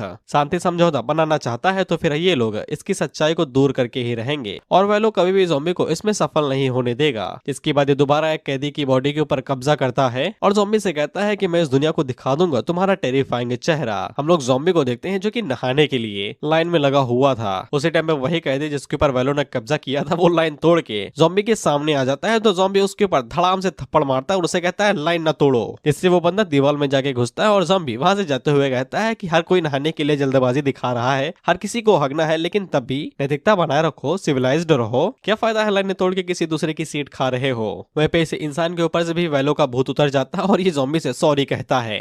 वैलो के तो पसीने छूट जाते हैं और ये दोबारा कहता है कि मैं तुम्हें एक्सपोज करके रहूंगा। और इन दिनों के दौरान हम लोग ज़ॉम्बी को देखते हैं जो कि सुबह जल्दी उठता है, मुंह वूह धोता है, फेस वॉश लगाता है और ज़ॉम्बी बिल्कुल परफेक्ट कैदी की तरह अपना रूटीन मेंटेन रख रहा था, वो भी डेली। वो डेली एक्सरसाइज करता है बिल्कुल हंसी खुशी के साथ में पूरी जिंदगी को जीते हुए। इसके बाद ज़ॉम्बी के लिए वहां पे रेस रखी जाती है तो वैलो दोबारा कुछ इंसानों को कंट्रोल करता है और उन्हें हुक्म देता है ज़ॉम्बी को मारने का। वो सभी जैसे ही ज़ॉम्बी के ऊपर अटैक करने के लिए चढ़ ही रहे थे तभी ज़ॉम्बी फुल स्पीड में दौड़ लगाता है और उसकी स्पीड की वजह से ये सभी हवा में ही उड़ जाते हैं। इसके बाद अगला सीन जिम का होता है जहाँ पे ज़ॉम्बी डेली एक्सरसाइज करने के लिए आया था और यहाँ की फैसिलिटी कमाल की थी। वैलो दोबारा कुछ नमूनों को कंट्रोल करता है और उनसे कहता है कि उसके ऊपर अटैक करते रहो जब वो अकेले में हो। ये सभी मौका देख के ज़ॉम्बी के ऊपर अटैक करने ही जा रहे थे कि तभी इनका भूत दोबारा उतर जाता है। क्योंकि ये ज़ॉम्बी को देखते हैं तो ज़ॉम्बी 500 किलो के डेडलिफ्ट्स मार रहा था, वो भी इस स्पीड से कि पूछो नहीं। इनकी आंखें बड़ी हो जाती हैं और इनके कदम धीरे धीरे पीछे की तरफ बढ़ने लगते हैं। वह उन लोगों से कहता है क्या कर रहे हो भाई, अटैक करो। तो ये लोग उससे कहते हैं अटैक करे इस दानव के ऊपर, ये 500 की डेडलिफ्ट मार रहा है, वो भी ऐसे जैसे कि रुई उठा रहा हो। खैर इसके बाद ज़ॉम्बी की एक्सरसाइज कंप्लीट हो जाती है तो ये वार्म अप करने के लिए टेनिस खेलने के लिए चला जाता है। ये टेनिस बॉल के ऊपर एक शॉट मारता है तो टेनिस बॉल स्पेस में चली जाती है और सामने वाला बंदा पैंट में मुंह देता है। और ज़ॉम्बी का कहना है कि कोई फर्क नहीं पड़ता है कि वो जब भी खेलने के लिए जाए कोई ना कोई उसे कंपनी देने के लिए होता ही वहां पे है और सभी लोग उससे बहुत ज्यादा फ्रेंडली हैं। और ज़ॉम्बी वहां से जाते हुए हंसते हुए कहता है कि उसने कई सारे दोस्त बनाए हैं जो कि बहुत ज्यादा पीसफुल और फ्रेंडली हैं। इनकी हालत देख रहे हो, ये जी नहीं रहे हैं, ये काट रहे हैं जिंदगी। वह पे वैलो आगे से चिढ़ते हुए कहता है कि ये क्या हो रहा है, इतना ज्यादा उंगली करने के बाद तो इसे बौखला जाना चाहिए था और पूरे मून को ही डिस्ट्रॉय कर देना चाहिए था।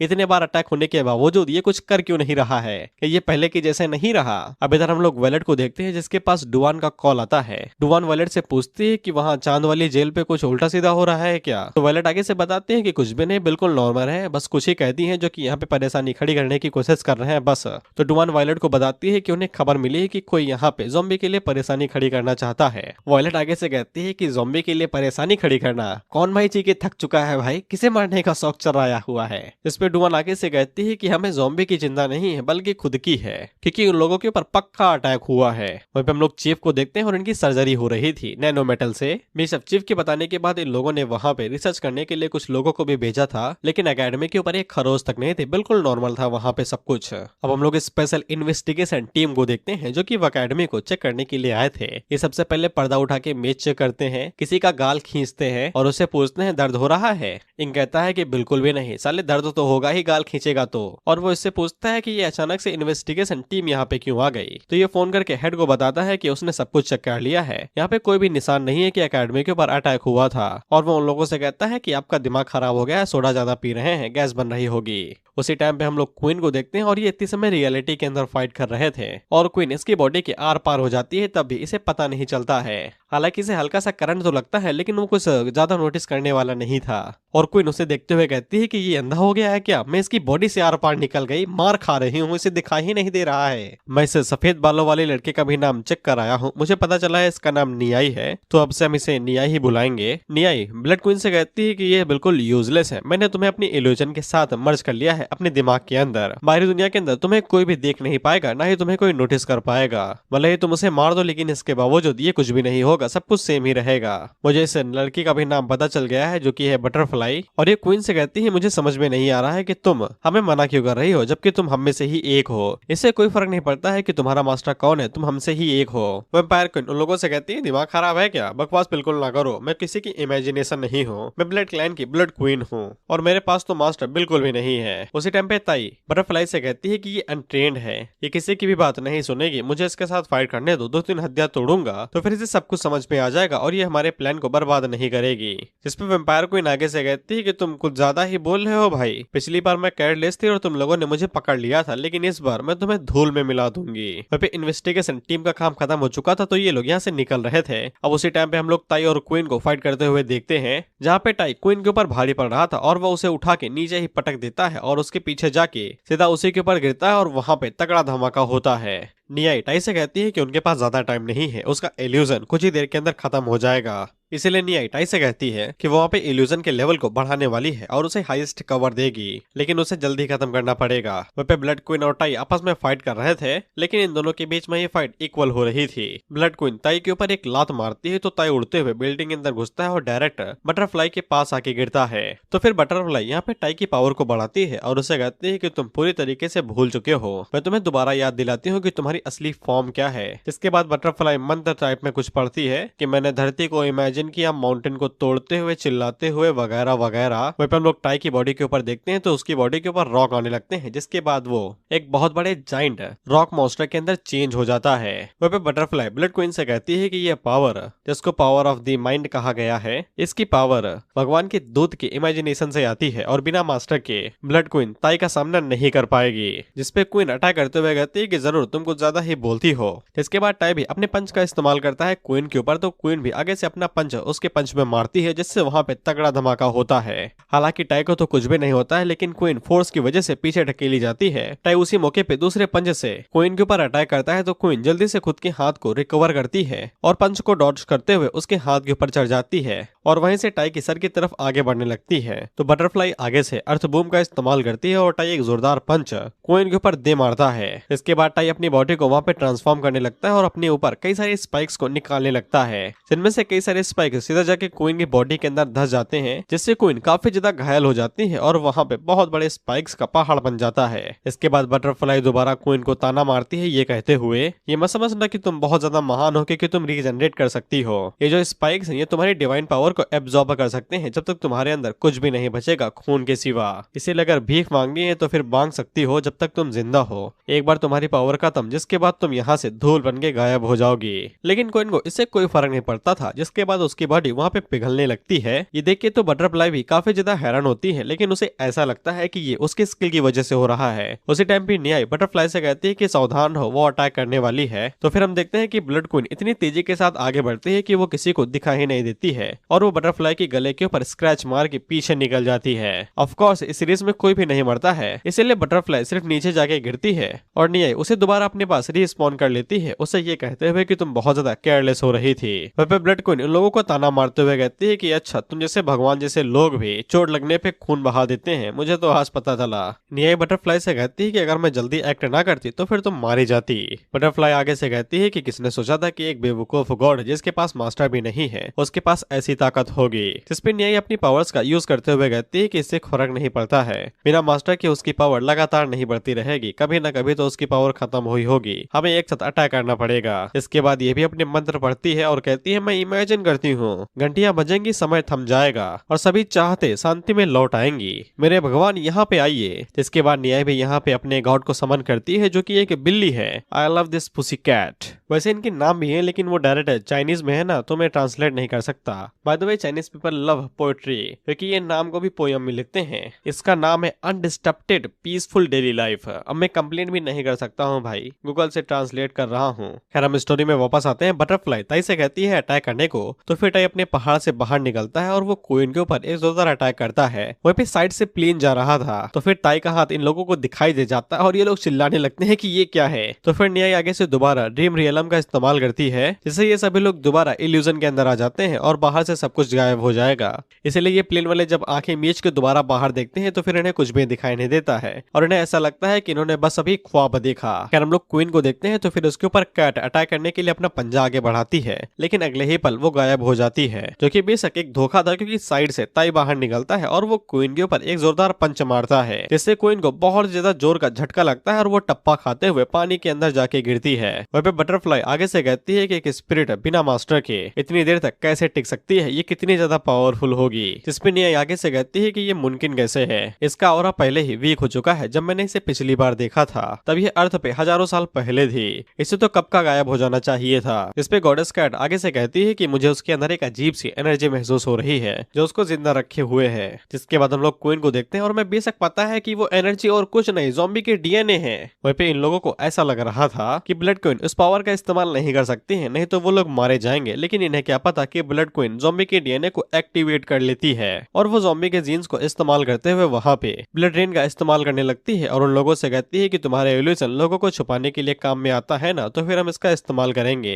जिसके बाद आसमान से ब्लड रेन होने लगती है और जब इन लोगों का फोकस बूंदों के ऊपर पड़ता है तो वो असल में खून था और ब्लड क्वीन उनका इस्तेमाल करते हुए इनसे कहती है कि ठीक है, फिर मैं तुम्हें तुम्हारी मौत के पास भेज दे रही हूँ। जिसके बाद ब्लड क्वीन अपने ब्लड रेन को तीरों की तरह इस्तेमाल करती है, जो कि छोटे छोटे ड्रॉप्स के अंदर थी, और उन्हें फुल स्पीड के साथ इन दोनों की तरफ भेजने लगती है, तो इनकी आंखें बाहर आ जाती हैं। वहीं पे गॉडेस कैट आगे से चिल्लाते हुए कहती है कि वो बजर्ग मोड में चली गई है, वो अपनी पूरी डिवाइन पावर का इस्तेमाल कर रही है। बटरफ्लाई माउंट ताई से कहती है कि जल्दी से अपनी पावर का इस्तेमाल करो उसे रोकने के लिए। तो फिर माउंट ताई भी अपनी डिवाइन पावर का इस्तेमाल करता है और खुद को एक सीढ़ी की तरह इस्तेमाल करता है और अपने हाथ को एक कैनन की तरह इस्तेमाल करके क्वीन की तरफ एक बहुत बड़ा पत्थर फेंकता है, लेकिन क्वीन अपने ब्लड का इस्तेमाल करती है और उस पत्थर को रोकने के लिए, और वो सक्सेसफुली उसे रोक लेती है। साथ ही में वो ब्लड ड्रॉप्स का इस्तेमाल कर रही थी इनकी बॉडी को चीरने के लिए और वो लगातार इनके ऊपर शूट करती रहती है। गॉडेस कैट इसे रोकने की कोशिश करती है तो क्वीन उसके ऊपर भी ब्लड ड्रॉप से अटैक करती है और कुछ ही सेकंड्स के अंदर ये पूरा इल्यूजन ही डिस्ट्रॉय हो जाता है, जिससे ये सभी लोग रियलिटी के अंदर आ जाते हैं और कई सारे पत्थर बिल्डिंगों के आसपास जाके गिरने लगते हैं। वहीं पर हम लोग माउंट ताई को देखते हैं तो इसकी हालत बहुत ज्यादा खराब हो गई थी, काफी ज्यादा घायल हो गया था। न्याय माउंट ताई को डेली रिवाइंड करने की कोशिश करती है, लेकिन वो कर नहीं पा रही थी क्योंकि वो भी काफी ज्यादा घायल हो गई थी, इसलिए इन लोगों को थोड़ा बहुत टाइम लगेगा अपनी नॉर्मल स्टेट में आने में। ये सब कुछ उसकी डिवाइन पावर की वजह से, और वो अपनी डिवाइन पावर की वजह से खुद का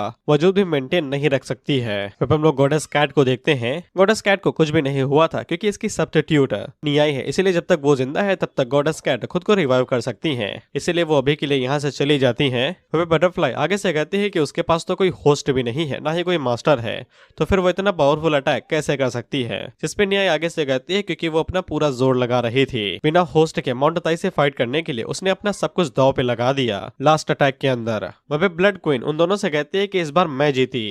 ये लोग इसी बारे में सोच रहे थे कि क्या होगा। उसी टाइम पे हम लोग देखते हैं कि इनके पीछे अकेडमी वाले पड़ जाते हैं, वो भी सबसे खतरनाक बंदा, वो भी सॉसेज जो बिना कपड़ों के घूमता है फाइट करते समय। इसलिए ये दोनों जैसे ही उसे देखती है तो इनका बड़ा सा मुंह खुल जाता है और चिल्लाने लगती है। सॉसेज इन लोगों से कहता है कि तुम लोगों की वजह से ही ना ये सब कुछ हुआ है, तुम्ही लोगों ने अकेडमी के ऊपर अटैक किया था। इन दोनों का आगे से बस एक ही शब्द था, ये क्या है।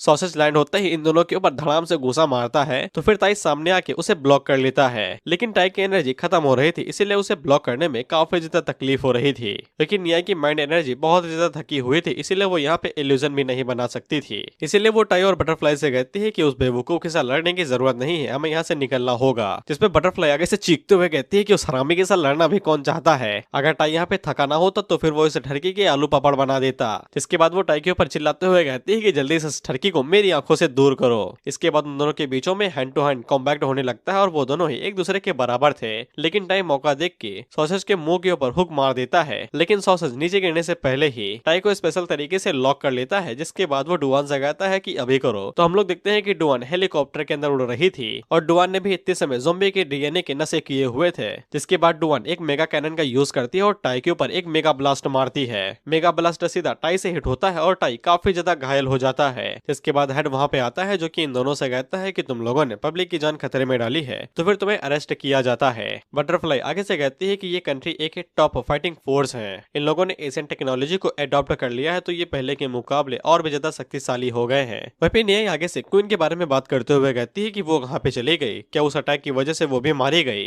तो फिर हम लोग क्वीन को देखते हैं जो कि दोबारा रीजनरेट करती है और इन लोगों से कहती है कि क्या कहा भाई, कौन मर गया यहाँ पे। वो तो बस एक स्पेशल मूव था जिससे निपटने के लिए ये तरीके इस्तेमाल किए जाते हैं। वहीं पे निया आगे से दोबारा हैरान होते हुए कहती है कि ये कैसे मुमकिन है, पूरी तरीके से मिट जाने के बाद ये दोबारा रीजनरेट कैसे कर सकती है, वो भी बिना होस्ट के। क्वीन आगे से कहती है कि पहली बात तो ये होस्ट वाली चीज हटा दो, मुझे ये बिल्कुल भी पसंद नहीं है। मैं ब्लड क्लैन की क्वीन हूँ जो कि ज़ॉम्बी के साथ हजारों सालों से फाइट करता हुआ आया है। और वो मन के अंदर सोचती है कि डैम कूल, ज़ॉम्बी के जीन्स के साथ ये सब कुछ करना कितना ज्यादा कूल है, शायद से उसकी वजह से मुझे और ज्यादा इज्जत मिल सकती है। मीनवाइल चांद की जेल, जहाँ पे हम लोग देखते हैं कि बहुत बड़ी न्यूज दिखाई जा रही थी और बताया जा रहा था कि वेलकम टू एवरीवन, ये दुनिया की पहले ऐसी क्रिमिनल एक्टिविटी है जो सारी दुनिया को दिखाई जा रही है। वो है कैदियों का मैराथन जिसके अंदर ज़ॉम्बी फर्स्ट आया है। और एक महीने के ऑडिशन के बाद यहाँ पे और भी कई सारी चीजें हो रही हैं। बेली डांसिंग जिसमें कैदी हैं और इन लोगों से कहा भी जाता है कि अपने फेवरेट कंटेस्टेंट के लिए वोट कीजिए। वहीं पे हम लोग ज़ॉम्बी को देखते हैं जो कि डांस की प्रैक्टिस कर रहा था। वहीं पे हम वेलो को देखते हैं, इसके हाथों में ऑडिशन का पर्चा था और वो गुस्से में चीखते हुए कहता है कि तुम्हारी हिम्मत कैसे हुई साला मुझे इग्नोर करने की। जिन कैदियों को मैंने कंट्रोल किया, ज़ॉम्बी के ऊपर दिन रात अटैक करवाया, मैं उन्हें दोबारा कंट्रोल ही नहीं कर पा रहा हूँ उसके गुस्से की वजह से। वहीं पे हम लोग ज़ॉम्बी को देखते हैं जो कि अपने डांस मैच को जीत जाता है तो फिर उसके लिए तालियां बजाई जाती हैं। वेलो आगे से कहता है कि ये अभी भी दिखावा कर रहा है घर घर खेलने का, कि इंसानों के साथ शांति समझौता बनाए हुए है। अब पानी सर से ऊपर जा चुका है तो मुझे खुद से ये सब कुछ करना पड़ेगा। जिसके बाद ज़ॉम्बी वायलेट से पूछता है कि मेरी परफॉर्मेंस कैसी थी। वायलेट उससे कहती है कि बढ़िया ही थी, ऑडियंस का अच्छा रिस्पॉन्स आया है, भले ही किसी ने वोट नहीं किया लेकिन ब्लैकी और बाकी की मदद से तुम ही यहाँ पे फर्स्ट आए हो। और सबसे जरूरी चीज ये है कि ह्यूमैनिटी का पूरा पर्सपेक्टिव तुम्हारे लिए इम्प्रूव हो रहा है, तुम उनकी नजरों में ऊंचा उठ रहे हो। इसपे ज़ॉम्बी दांत दिखाते हुए कहता है कि चलो अच्छा है कि रिहर्सल बेकार नहीं गई, सब कुछ बहुत ज्यादा अच्छा जा रहा है तो फिर मेरा सपना बहुत ही जल्दी पूरा हो जाएगा, जिसके बाद मैं आखिरकार अपने रिटायरमेंट को एंजॉय कर पाऊंगा।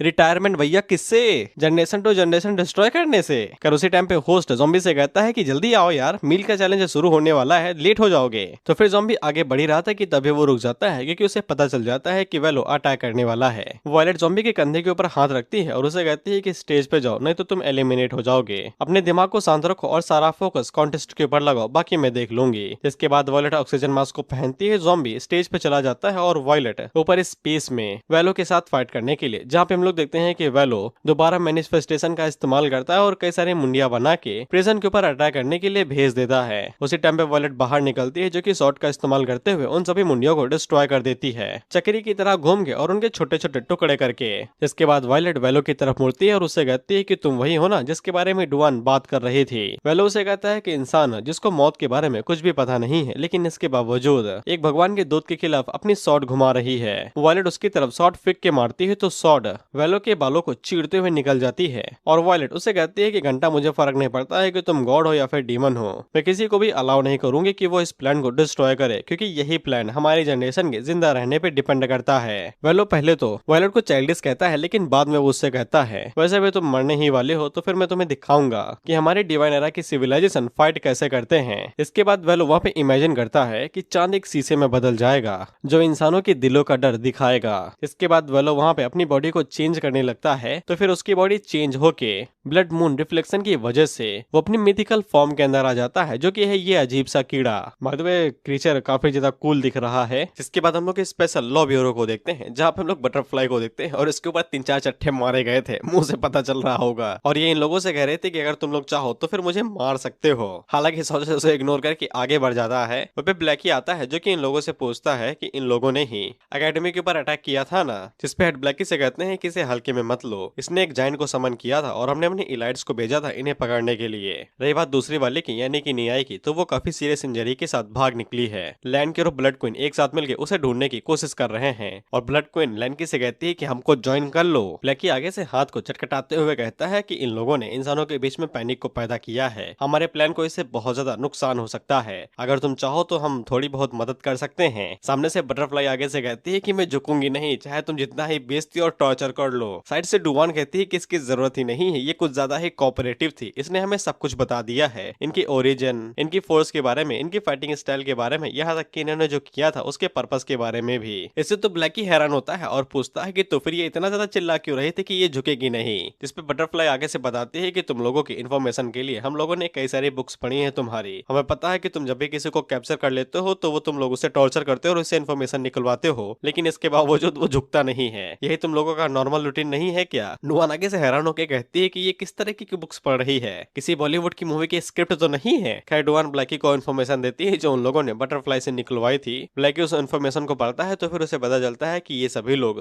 डिवाइन एरा की सिविलाइजेशन है जो कि गॉड्स को समन कर सकते हैं फाइट करने के लिए अपनी इमेजिनेशन की मदद से। बटरफ्लाई इन लोगों से कहती है कि अब छुपाने की जरूरत नहीं है, तुम लोग वैसे ही बहुत जल्दी ही गायब हो जाओगे, तुम सभी मॉर्टल यहाँ पे कभी भी गॉड के डिस्ट्रक्शन को रोक नहीं पाओगे। डुआन से पूछती है कि तुम जिस गॉड के बारे में बात कर रही हो क्या वो ज़ॉम्बी से ज्यादा शक्तिशाली है? जिसपे बटरफ्लाई आगे से कहते हैं कि तुम ज़ॉम्बी के बारे में बात कर रही हो तो फिर वेलो उससे खुद फाइट करने के लिए मून पे गया हुआ है, चाहो तो खुद देख लो। डुआन जल्दी से वहाँ पे वीडियो रिकॉर्डिंग ऑन करती है तो फिर इन्हें दिखाई देता है कि ज़ॉम्बी तो मस्त जेल के अंदर खाना पका रहा है जिसको मस्त लाइव ब्रॉडकास्ट किया जा रहा है। न्यूज रिपोर्टर आगे से बताता है कि ये ज़ॉम्बी की 7th एग डिश है और अगली 8वीं डिश भी एग डिश होने वाली है। नीचे से लोग देख के कहते हैं कि माँ का लाल ये कितने अंडे बनाएगा भाई। हेड आगे से कहता है कि चांद वाली जेल के ऊपर तो कुछ भी अजीब नहीं चल रहा है, यहाँ तक कि लाइव ब्रॉडकास्ट भी हो रहा है, सब कुछ नॉर्मल है। डुआन बटरफ्लाई से पूछते है कि तुम जिस वेलो की बात कर रही हो क्या ज़ॉम्बी ने उसे पहले ही तो नहीं मार दिया? बटरफ्लाई आगे से कहती है नामुमकिन है। उसी टाइम पे ब्लैकी उन्हें बताता है नहीं, उन लोगों ने फाइटिंग शुरू कर दी है। हेड उसे पूछता है कहाँ भाई, सर्वेलेंस कैमरा के अंदर कुछ भी कैद नहीं हुआ। तो ब्लैकी ऊपर की तरफ इशारा करते हुए कहता है कि चांद की तरफ देखो, प्रिजन की तरफ नहीं। इनकी आंखें नहीं है लेकिन इन्हें सब दिखाई दे रहा है। इधर हम लोग वायलेट को देखते हैं और वेलो उसके ऊपर कई सारे टेंटिकल्स के साथ में अटैक करता है, तो वायलेट उन सभी टेंटिकल्स को काटते हुए लगातार आगे बढ़ती रहती है। उसी टाइम पे हम लोग वेलो को देखते हैं जो कि उस दानव के मुंह से निकलता है बिल्कुल एक फूल की तरह खिलते हुए, और वो वायलेट से कहता है कि तुम ज़ॉम्बी के जीन से इन्फेक्टेड हो गई हो, बुरा नहीं है, तुम्हारी कॉम्बैक्ट पावर एक लो लेवल के हार्ड गॉड के मुकाबले है। वो पे वायलेट उस दानव की तरफ देखते हुए अपने मन के अंदर सोचते है कि इस बंदे का बैकग्राउंड क्या है, यहाँ तक कि लेटेस्ट नैनो इक्विपमेंट भी इस मॉन्स्टर की बॉडी पार्ट्स को कट नहीं कर पा रहा है जो इसने समन किया है। उसी टाइम पे डुआन वायलेट के पास कॉल करती है तो वायलेट उसे बताती है कि हाँ मैं उसके साथ फाइट कर रही हूँ, इसके टेंटिकल काफी ज्यादा स्ट्रॉन्ग है, यहाँ तक कि ब्लेड भी उसे काट नहीं पा रही है। तो डुआन वायलेट से कहती है कि तुम्हें बस थोड़ी देर तक उसे और ज्यादा बिजी रखना है, जिसके बाद हम लोग चांद वाली जेल का डिफेंस सिस्टम ऑन कर देंगे और वो एक पावरफुल अटैक लॉन्च करेगा। हम लोग देखते हैं कि डिफेंस सिस्टम अपने आप को रेडी कर रहा था पावरफुल अटैक लॉन्च करने के लिए, और डुआन वायलेट से कहती है कि जल्दी वहां से हट जाओ, कुछ ही देर के अंदर अटैक लॉन्च हो जाएगा। लेकिन वायलेट आगे से कहती है कि अभी नहीं, मुझे यहाँ पे कुछ ट्राई करना है, जिसके बाद वो ज़ॉम्बी के जीन को एक्टिवेट करती है। और वायलेट जानबूझ के ज़ॉम्बी के जीन्स की जो मात्रा थी उसे बहुत ज्यादा बढ़ा रही थी, इस वजह से उसकी बॉडी कोलैप्स भी कर सकती है, इसलिए वायलेट को जो भी करना था उसे जल्दी करना पड़ेगा। यहाँ तक कि वेलो भी हैरान होता है कि वायलेट यहाँ पे ज़ॉम्बी के जीन से इन्फेक्टेड नहीं हुई है, बल्कि उसकी बॉडी के अंदर ही जीन है। वहीं पे हम लोग वायलेट की बॉडी देखते हैं तो फिर उसकी भी बॉडी ज़ॉम्बी की तरह होने लगी थी। वेलो आगे से अटैक करते हुए कहता है कि मुझे लगा था कि तुम वो ज़ॉम्बी की जीन से इन्फेक्टेड हो, लेकिन ऐसा नहीं है, तुमने खुद ही उसके जीन को अपनी बॉडी के अंदर डाला है, अब ये दूसरी कहानी है, तो फिर मैं तुम्हें पूरी तरीके से डिस्ट्रॉय कर दूंगा। इसके बाद ये दोबारा इमेजिन करता है कि ये ब्लड मून को एक मिरर की तरह समन करता है जिसके अंदर से सोल्जर्स के दिलों की आग निकलेगी। तो हम लोग देखते हैं कि वो दानव अपने बॉडी के अंदर से एनर्जी इकट्ठा करता है, और वो एनर्जी और कहीं नहीं से बल्कि डायरेक्ट सूरज से आ रही थी। ये सूरज की एनर्जी को पीछे से खींचता है और मुंह से फूंकता है, जिससे एक पावरफुल बीम सीधा जाके मून से टकराती है और मून के चिथड़े उड़ जाते हैं। लेकिन वॉलेट उन पत्थरों का इस्तेमाल करते हुए टैप टैप करते हुए उस दानव की तरफ आगे बढ़ रही थी, लेकिन फोर्स की वजह से वो पीछे ही रुक जाती है और वो नीचे गिरने लगती है। वहीं पे हम लोग नीचे की तरफ लोगों को देखते हैं तो वो मून को डिस्ट्रॉय होता हुआ देख के कहते हैं, छी यार, साला मून सन की वजह से डिस्ट्रॉय हो गया, अब हम लोग मिड एंटम का फेस्टिवल सेलिब्रेट नहीं कर पाएंगे। इन्हें त्योहार की पड़ी है, मून की वजह से ग्रेविटी इफेक्ट हो सकती है, उसका कोई लेना देना नहीं। वेपिडवन वॉलेट से पूछती है कि वो ठीक तो है, लेकिन सामने से कोई भी जवाब नहीं आ रहा था। इसके बाद हम लोग ज़ॉम्बी के बाकी चेलों को देखते हैं जो कि ब्लैकी से पूछते हैं कि हमने सर्वेलेंस पे देखा कि मून आधा डिस्ट्रॉय हो गया है, यहाँ तक कि नैनो मेटल की 1000 के किलोमीटर रेंज वाली लेयर भी डिस्ट्रॉय हो गई है। वहीं पे हम लोग हेड को देखते हैं जो कि आगे से कहता है, क्या उस बंदे ने सच में सन का इस्तेमाल एक वेपन की तरह किया। वहीं पे ब्लैकी आगे से कहता है कि चिंता न करो, ऐसा नहीं है कि मून पूरी तरीके से डिस्ट्रॉय हो गया है। इधर हम लोग मून पे देखते हैं जो कैदी अंदर थे, वो जैसे ही मून को डिस्ट्रॉय हुआ देखते हैं तो ये आगे से चीखने और चिल्लाने लगते हैं और कहते हैं कि हमने बेफालतू में पैसों की लालच में कॉन्ट्रैक्ट साइन कर दिया था जेल में आने का। जिसके बाद हम लोग ज़ॉम्बी को देखते हैं जो कि वॉलेट को बचाने के लिए वहां पे आ गया था। ज़ॉम्बी वॉलेट से कहता है कि वापस जाओ और आराम करो, मैं इसे देख लूंगा। जिसके बाद वो अपनी फोर्थ फॉर्म के अंदर आ जाता है, जिसको देख के वॉलेट डर जाती है क्योंकि ज़ॉम्बी जब भी फोर्थ फॉर्म के अंदर आता है तब डिस्ट्रक्शन होता है। जिसके बाद हम लोगों को वैलो के बारे में थोड़ी बहुत जानकारी दी जाती है कि हजारों सालों पहले ज़ॉम्बी की वजह से इन लोगों को इनके घर बार को छोड़ के तारों के समुद्र के अंदर जाना पड़ा और इन लोगों ने काफी लंबी जर्नी तय की और इसी दौरान इन लोगों ने बहुत सारे यूनिवर्स के चमत्कारों को देखा, जिसको समझते हुए और एनहांस करते हुए इन लोगों ने अपनी इमेजिनेशन की ताकत को और भी ज्यादा पावरफुल किया और इमेजिनेशन ही इनकी ताकत बन गए। और अभी डिवाइन एरा सिविलाइजेशन की जो ताकत है ज़ॉम्बी उसे कभी भी समझ नहीं सकता है। जिसके बाद वैलो अपना अटैक करते हुए ज़ॉम्बी से कहता है कि तुम तो उस नैनो प्रिजन के अंदर खुद को कैद रखने वाले थे ना, तो फिर वहां पे जाओ और जल के मारे जाओ। जिसके बाद वो सन का दोबारा इस्तेमाल करता है मून को पूरी तरीके से डिस्ट्रॉय करने के लिए। वहीं पे नीचे की तरफ लोग बड़ी बड़ी आग करके उस चीज को डिस्ट्रॉय होता हुआ देख रहे थे, वो भी फोन में रिकॉर्ड करते हुए। न्यूज वाले आगे से बताते हैं कि एक नेचुरल फिनोमिनन हो रहा है कि एक पावरफुल एलियन पूरी ह्यूमन सिविलाइजेशन के ऊपर अटैक कर रहा है। हम लोग देखते हैं कि वेलो का वो क्रिएचर मून को आधा डिस्ट्रॉय ही कर देता है सन की मदद से। वहीं पे जो लोग प्लेन से उड़ रहे थे उन्हें भाई नीचे पत्थर गिरते हुए दिख रहे थे और उनका मुंह बड़ा सा खुल रहा था। इसके बाद वेलो आगे से मून बिस्ट का इस्तेमाल करता है, जिससे मून की एक साइड पे तगड़ा धमाका होता है और ये धमाका पूरी तरीके से चांद वाली जेल को घेर रहा था। इसलिए अंदर की तरफ जो भी लोग थे वहाँ पे वो सब चिल्लाने लगते हैं, ये कहते हुए कि मैं तो मर गया, मुझे नीचे ही रहना चाहिए था। वहीं पे हम लोग वॉलेट को देखते हैं जो कि सैटेलाइट के जितने भी कैमरास थे उन सभी को एक्टिवेट कर देती है और ब्रॉडकास्टिंग लाइव हमेशा चलती रहनी चाहिए ताकि लोगों को दिखाई दे कि ज़ॉम्बी इंसानियत को प्रोटेक्ट करने के लिए फाइट कर रहा है। वहीं पे लोग न्यूज रिपोर्टर को देखते हैं जो कि आगे से लोगों को बताती है कि ज़ॉम्बी एक पावरफुल इन्वेडर यानी कि हमलावर को अकेले संभालने की कोशिश कर रहा है और ये ब्लडी बैटल शुरू हो चुकी है। खैर वेलो का दानव जैसे ही ज़ॉम्बी के ऊपर पावरफुल ब्लास्ट करता है तो ज़ॉम्बी उसे रोकने के लिए डायरेक्ट छलांग मारता है और उस ब्लास्ट को डिस्ट्रॉय करते हुए अपने हाथ को आगे बढ़ाता है और उस दानव के शरीर के अंदर से घुस के पार निकल जाता है। क्योंकि वो दानव वेलो से जुड़ा हुआ है इसलिए वेलो को भी बहुत ज्यादा दर्द होता है और जब ज़ॉम्बी पीछे निकलता है तो हम लोग देखते हैं कि उसने उस दानव के अंदर बड़ा सा छेद कर दिया था और हम लोग वेलो के सीने पे देखते हैं तो उसका दिल चोरी हो चुका था। वेलो पीछे मुड़ के ज़ॉम्बी से कहता है कि तुम एक डीमन हो जो हमेशा डीमन ही रहेगा, इससे कोई फर्क नहीं पड़ता है कि कितने साल कितने हजारों साल बीत जाएं, ये कभी भी नहीं बदलेगा तुम्हारा खूनी नेचर। जिसके बाद वेलो दोबारा अपने दानव से कहता है कि उसे रोको, लेकिन वो बेचारा अटैक कर पाता कि इससे पहले ही ज़ॉम्बी उसके मुंह से घुसता है और उसके पीछे से निकल के उसे चीरते हुए डायरेक्ट वेलो के सामने जाके खड़ा हो जाता है और उसको मुंह से पकड़ के चांद के ऊपर उठा के पटक देता है। मीनवाइल हम लोग अर्थ की दूसरी साइड पे देखते हैं जहाँ पे इंसान सीक्रेटली धरती को छोड़ के स्पेस पे जाने की कोशिश कर रहे हैं। इन लोगों ने एक बहुत ही पावरफुल स्पेस क्राफ्ट बना लिया है जिसके अंदर ज्यादा से ज्यादा 30,000 लोग आ सकते हैं जो कि स्पेस के अंदर रहेंगे। वहीं पे एशियंट ह्यूमन इन लोगों से कहता है कि तुम्हारी ये कोशिश बिल्कुल बेकार है, मुझे कोई भी दिक्कत नहीं है तुम्हारी मदद करने में, तुम्हारे बैकवर्ड टेक्नोलॉजी को अपग्रेड करने में। लेकिन प्रोफेसर जिमी आगे से कहता है कि ये पोषण इंसानों को जिंदा रख सकता है और उनके वाइटल साइंस को ठीक रखते हुए इंसानों के लिए समय ही उनका सबसे बड़ा दुश्मन है। हालांकि ये मेडिसिन अमरता को तो नहीं देती है लेकिन इसके बावजूद इसे एक्सेप्ट किया जा सकता है, ये उनके लाइफ स्पैन को बढ़ा देगी। इसके बाद हम लोग कंट्री ए और बी के प्रेसिडेंट को देखते हैं जो कि चेस करते हुए कहते हैं कि जैसे ही हम लोग इस जगह से निकल जाएंगे तो फिर हमें ज़ॉम्बी का चेहरा दोबारा देखने की जरूरत नहीं पड़ेगी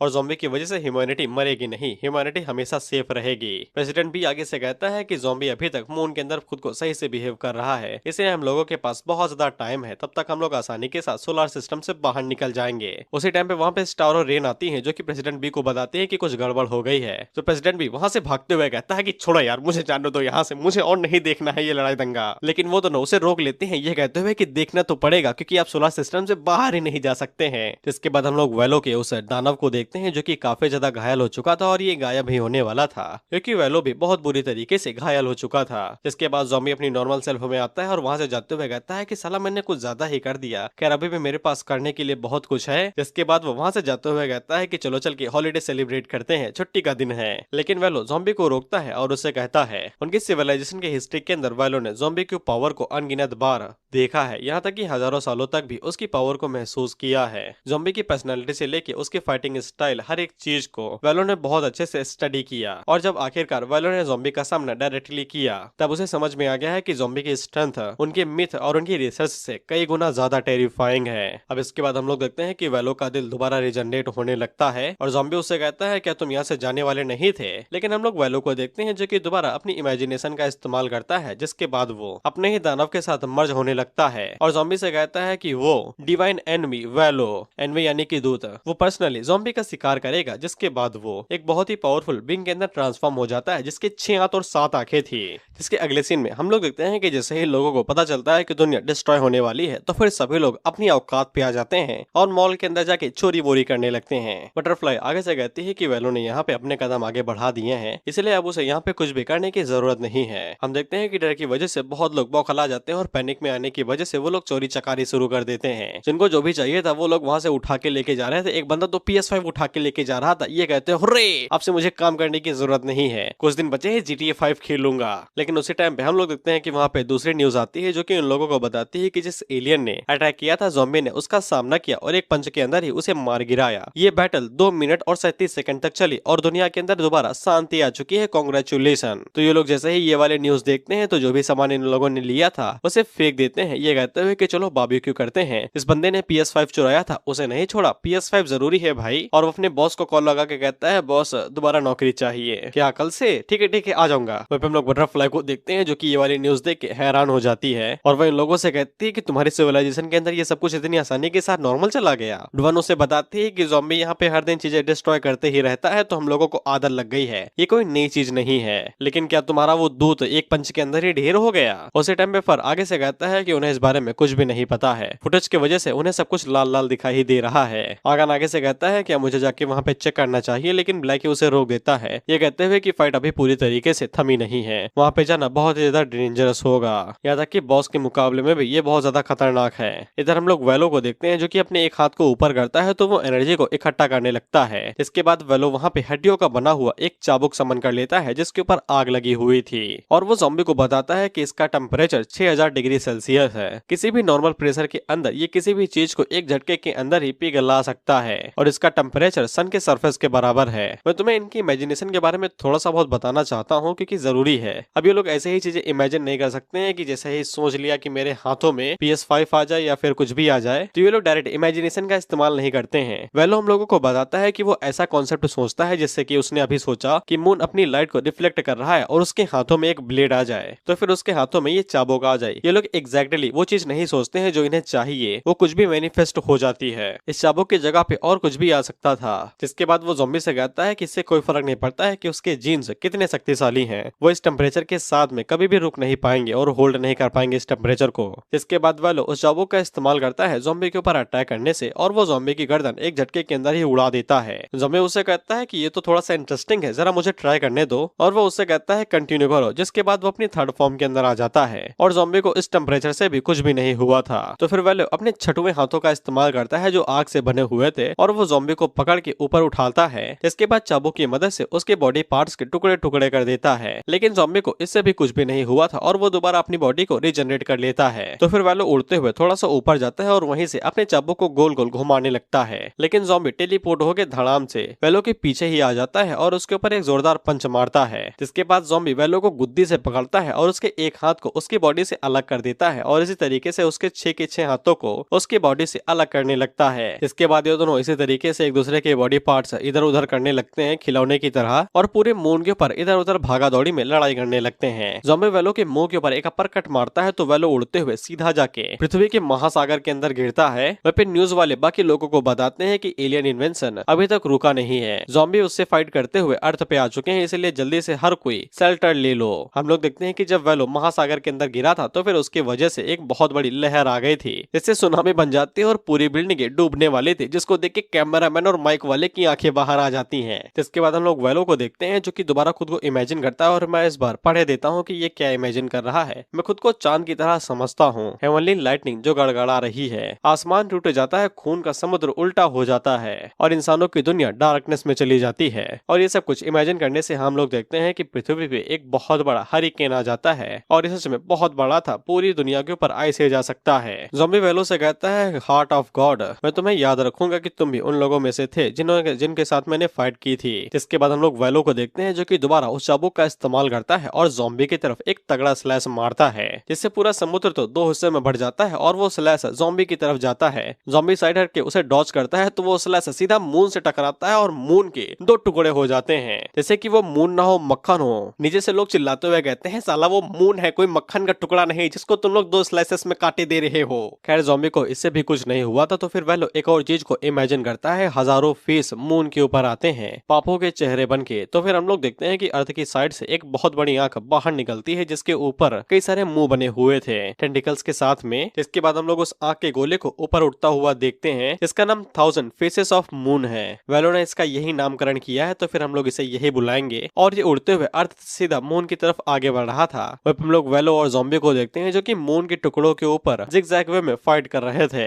वह पे वेलो भी धीरे धीरे करके इवॉल्व हो रहा था और वो ज़ॉम्बी की एबिलिटीज को काउंटर कर रहा था। वो दोनों इस टाइम पे इक्वल लेवल पे फाइट कर रहे थे, किसी को भी कोई डैमेज नहीं हो रहा था। वहीं पे वेलो ज़ॉम्बी से कहता है कि मुझे अपनी असली ताकत दिखाओ, तुम्हारी ये ताकत अभी मेरी मिथिकल बॉडी को कभी भी डिस्ट्रॉय नहीं कर सकती है जो कि मून बीस्ट के साथ फ्यूज हो गई है। यहाँ तक कि मेरा ब्लेड भी हेवनली फायर के साथ मर्ज हो गया है जो कि तुम्हारी रीजनरेशन एबिलिटी को कम कर देगा। तो हम लोग देखते हैं कि ज़ॉम्बी को रीजनरेट करने में अब थोड़ा सा टाइम लग रहा था। मेरी ये सभी एबिलिटीज हजारों सालों के रिसर्च से बनी है जो तुम्हारी एबिलिटीज को काउंटर करने के लिए ही बनाई गई हैं। जिसके बाद हम लोग वेलो को देखते हैं जो कि स्टैंस लेता है और पूरी स्पीड के साथ ज़ॉम्बी के ऊपर अटैक करता है और अपने चाबुक को लगातार ज़ॉम्बी की बॉडी के ऊपर धड़ाधड़ मारे ही रहता है। वेलो ज़ॉम्बी से कहता है कि इन हजारों सालों के यूनिवर्स के सफर के दौरान हमने जो भी पावर इकट्ठा की है वो तुम्हें काउंटर करने के लिए ही की है, 1000 फेसेस ऑफ मून। तो हम लोग देखते हैं कि वो आगे बढ़ता है जो कि मून को खाने लगता है और वेलो ज़ॉम्बी से कहता है कि ये हर किसी चीज को डिवोवर कर लेगा। इसके बाद 1000 फेसेस ऑफ मून अपने टेंटिकल्स का इस्तेमाल करता है जो कि ज़ॉम्बी को पकड़ता है और वो अपने अंदर उसे खींच लेता है। ज़ॉम्बी जैसे ही उसके ऊपर लैंड होता है तो वो उसे अपने अंदर बिल्कुल पानी की तरह डुबा लेता है और ज़ॉम्बी उसके अंदर जाके गिरता है।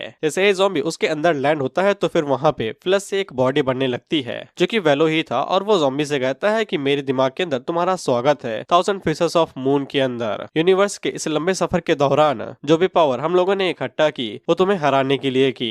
ये पूरी जगह उन पूरे प्लैनेट्स के दिलों से बनी है जिनके अंदर लालच और लालसा भरी हुई थी। यही वो चीजें हैं जो मैंने इकट्ठा की हैं और यही मुझे वो ताकत देता है जिससे मैं कंट्रोल और किसी भी चीज के ऊपर हक पैदा कर सकता हूँ। ये सभी इस चीज को पक्का करते हैं कि जो भी इसके अंदर गिरे वो दोबारा कभी भी यहाँ से बाहर न निकले। तुम इस तरीके से तो बिल्कुल भी नहीं दिखते थे जब तुमने हमारी सिविलाइजेशन को डिस्ट्रॉय किया था। जल्दी से मुझे वो चीज दिखाओ जो तुम्हारे दिल के अंदर बसी हुई है, वो मौत और डर मुझे दिखाओ, वो नफरत। इसके बाद हम लोग देखते हैं कि 1000 फेसेस ऑफ द मून ने पूरे मून को ही डिवोर कर लिया था जिसके बाद वो उसे दूर हटने लगता है और चांद गायब हो चुका था। सभी लोग ये देख के हैरान हो जाते हैं कि कोई एलियन आया और हमारे मून को ही खा के चला गया। इसके बाद न्यूज से इन लोगों को बताया जाता है कि ग्लोबल वेदर ने ये बताया है कि बहुत ही ज्यादा मात्रा में डेवास्टेटिंग मीटियोर शावर होने वाली है, इसलिए जो भी लोग शेल्टर के अंदर हैं वो बाहर न निकले, इसलिए कोशिश करें कि वो लोग घर पे ही मरे। हम लोग देखते हैं कि मीटियोर शावर होने लगती है, कई सारे उल्का पिंड लगातार धरती के ऊपर गिर रहे थे, इसलिए सभी लोग मिसाइल्स का इस्तेमाल करते हैं उन सभी उल्का पिंड को हवा में ही फोड़ने से ताकि वो नीचे गिर के ज्यादा नुकसान न करे। वे पे हेड बाकी लोगों से कहते हैं कि हम लोगों को जितनी जल्दी हो सके उतनी जल्दी इन सभी मीटियोर शावर को रोकना पड़ेगा, इससे पहले कि सिटी पूरी तरीके से डिस्ट्रॉय हो जाए। उसी टाइम पे हम लोग देखते हैं कि ज़ॉम्बी की सिटी के ऊपर भी पत्थर गिरने वाले थे तो फिर आगन वहाँ पे आ जाता है जो कि उन लोगों को बचा लेता है और वो हेड से कहता है कि वो लोग मुश्किल से ही यहाँ पे सिटी को सेव कर पा रहे हैं। प्रॉब्लम असल में वो दोनों है, अगर वो यहाँ पे फाइटिंग करना नहीं रुकते हैं तो फिर वो लोग ज्यादा देर तक इसे होल्ड नहीं कर पाएंगे और वर्ल्ड डिस्ट्रॉय हो जाएगा। इसके बाद हम लोग चांद वाली जेल को देखते हैं जो कि मून के एक छोटे से टुकड़े के ऊपर बसा हुआ था तो वो भी उड़ के इधर उधर जाने लगता है। फिर सिक्योरिटी सिस्टम पहले ही बता देता है कि मल्टीपल ब्रेक्स की वजह से पूरा प्रिजन इधर उधर उड़ने लगा है, इसलिए जल्दी से एक्शन लो। इसलिए ये सभी लोग जल्दी से ऑक्सीजन मास्क पहनते हैं और एक चीज को पकड़ लेते हैं और लटकते हुए कहते हैं कि मुझे बाहर नहीं जाना है, मुझे अंदर ले लो, प्लीज कोई तो मदद करने के लिए आओ। वेपन लोग वायलेट को देखते हैं और ये भी लटकी हुई थी। वहीं पे न्यूज वाली आगे से कहती है कि मून पूरी तरीके से डिस्ट्रॉय हो चुका है और हम लोग अभी भी जिंदा हैं, लेकिन कब तक ये नहीं पता है, मौत कभी भी हमें गले लगाने के लिए आ सकती है। वायलेट उन लोगों से कहती है कि होल्ड रखो, ज़ॉम्बी बहुत जल्द ही एनिमी को डिस्ट्रॉय कर देगा, जिसके बाद हम लोग यहाँ से निकल सकते हैं। वहाँ पे वायलेट ज़ॉम्बी के जीन को इस्तेमाल करने के बारे में सोच रही थी ताकि वो एबिलिटी की मदद से कुछ कर सके।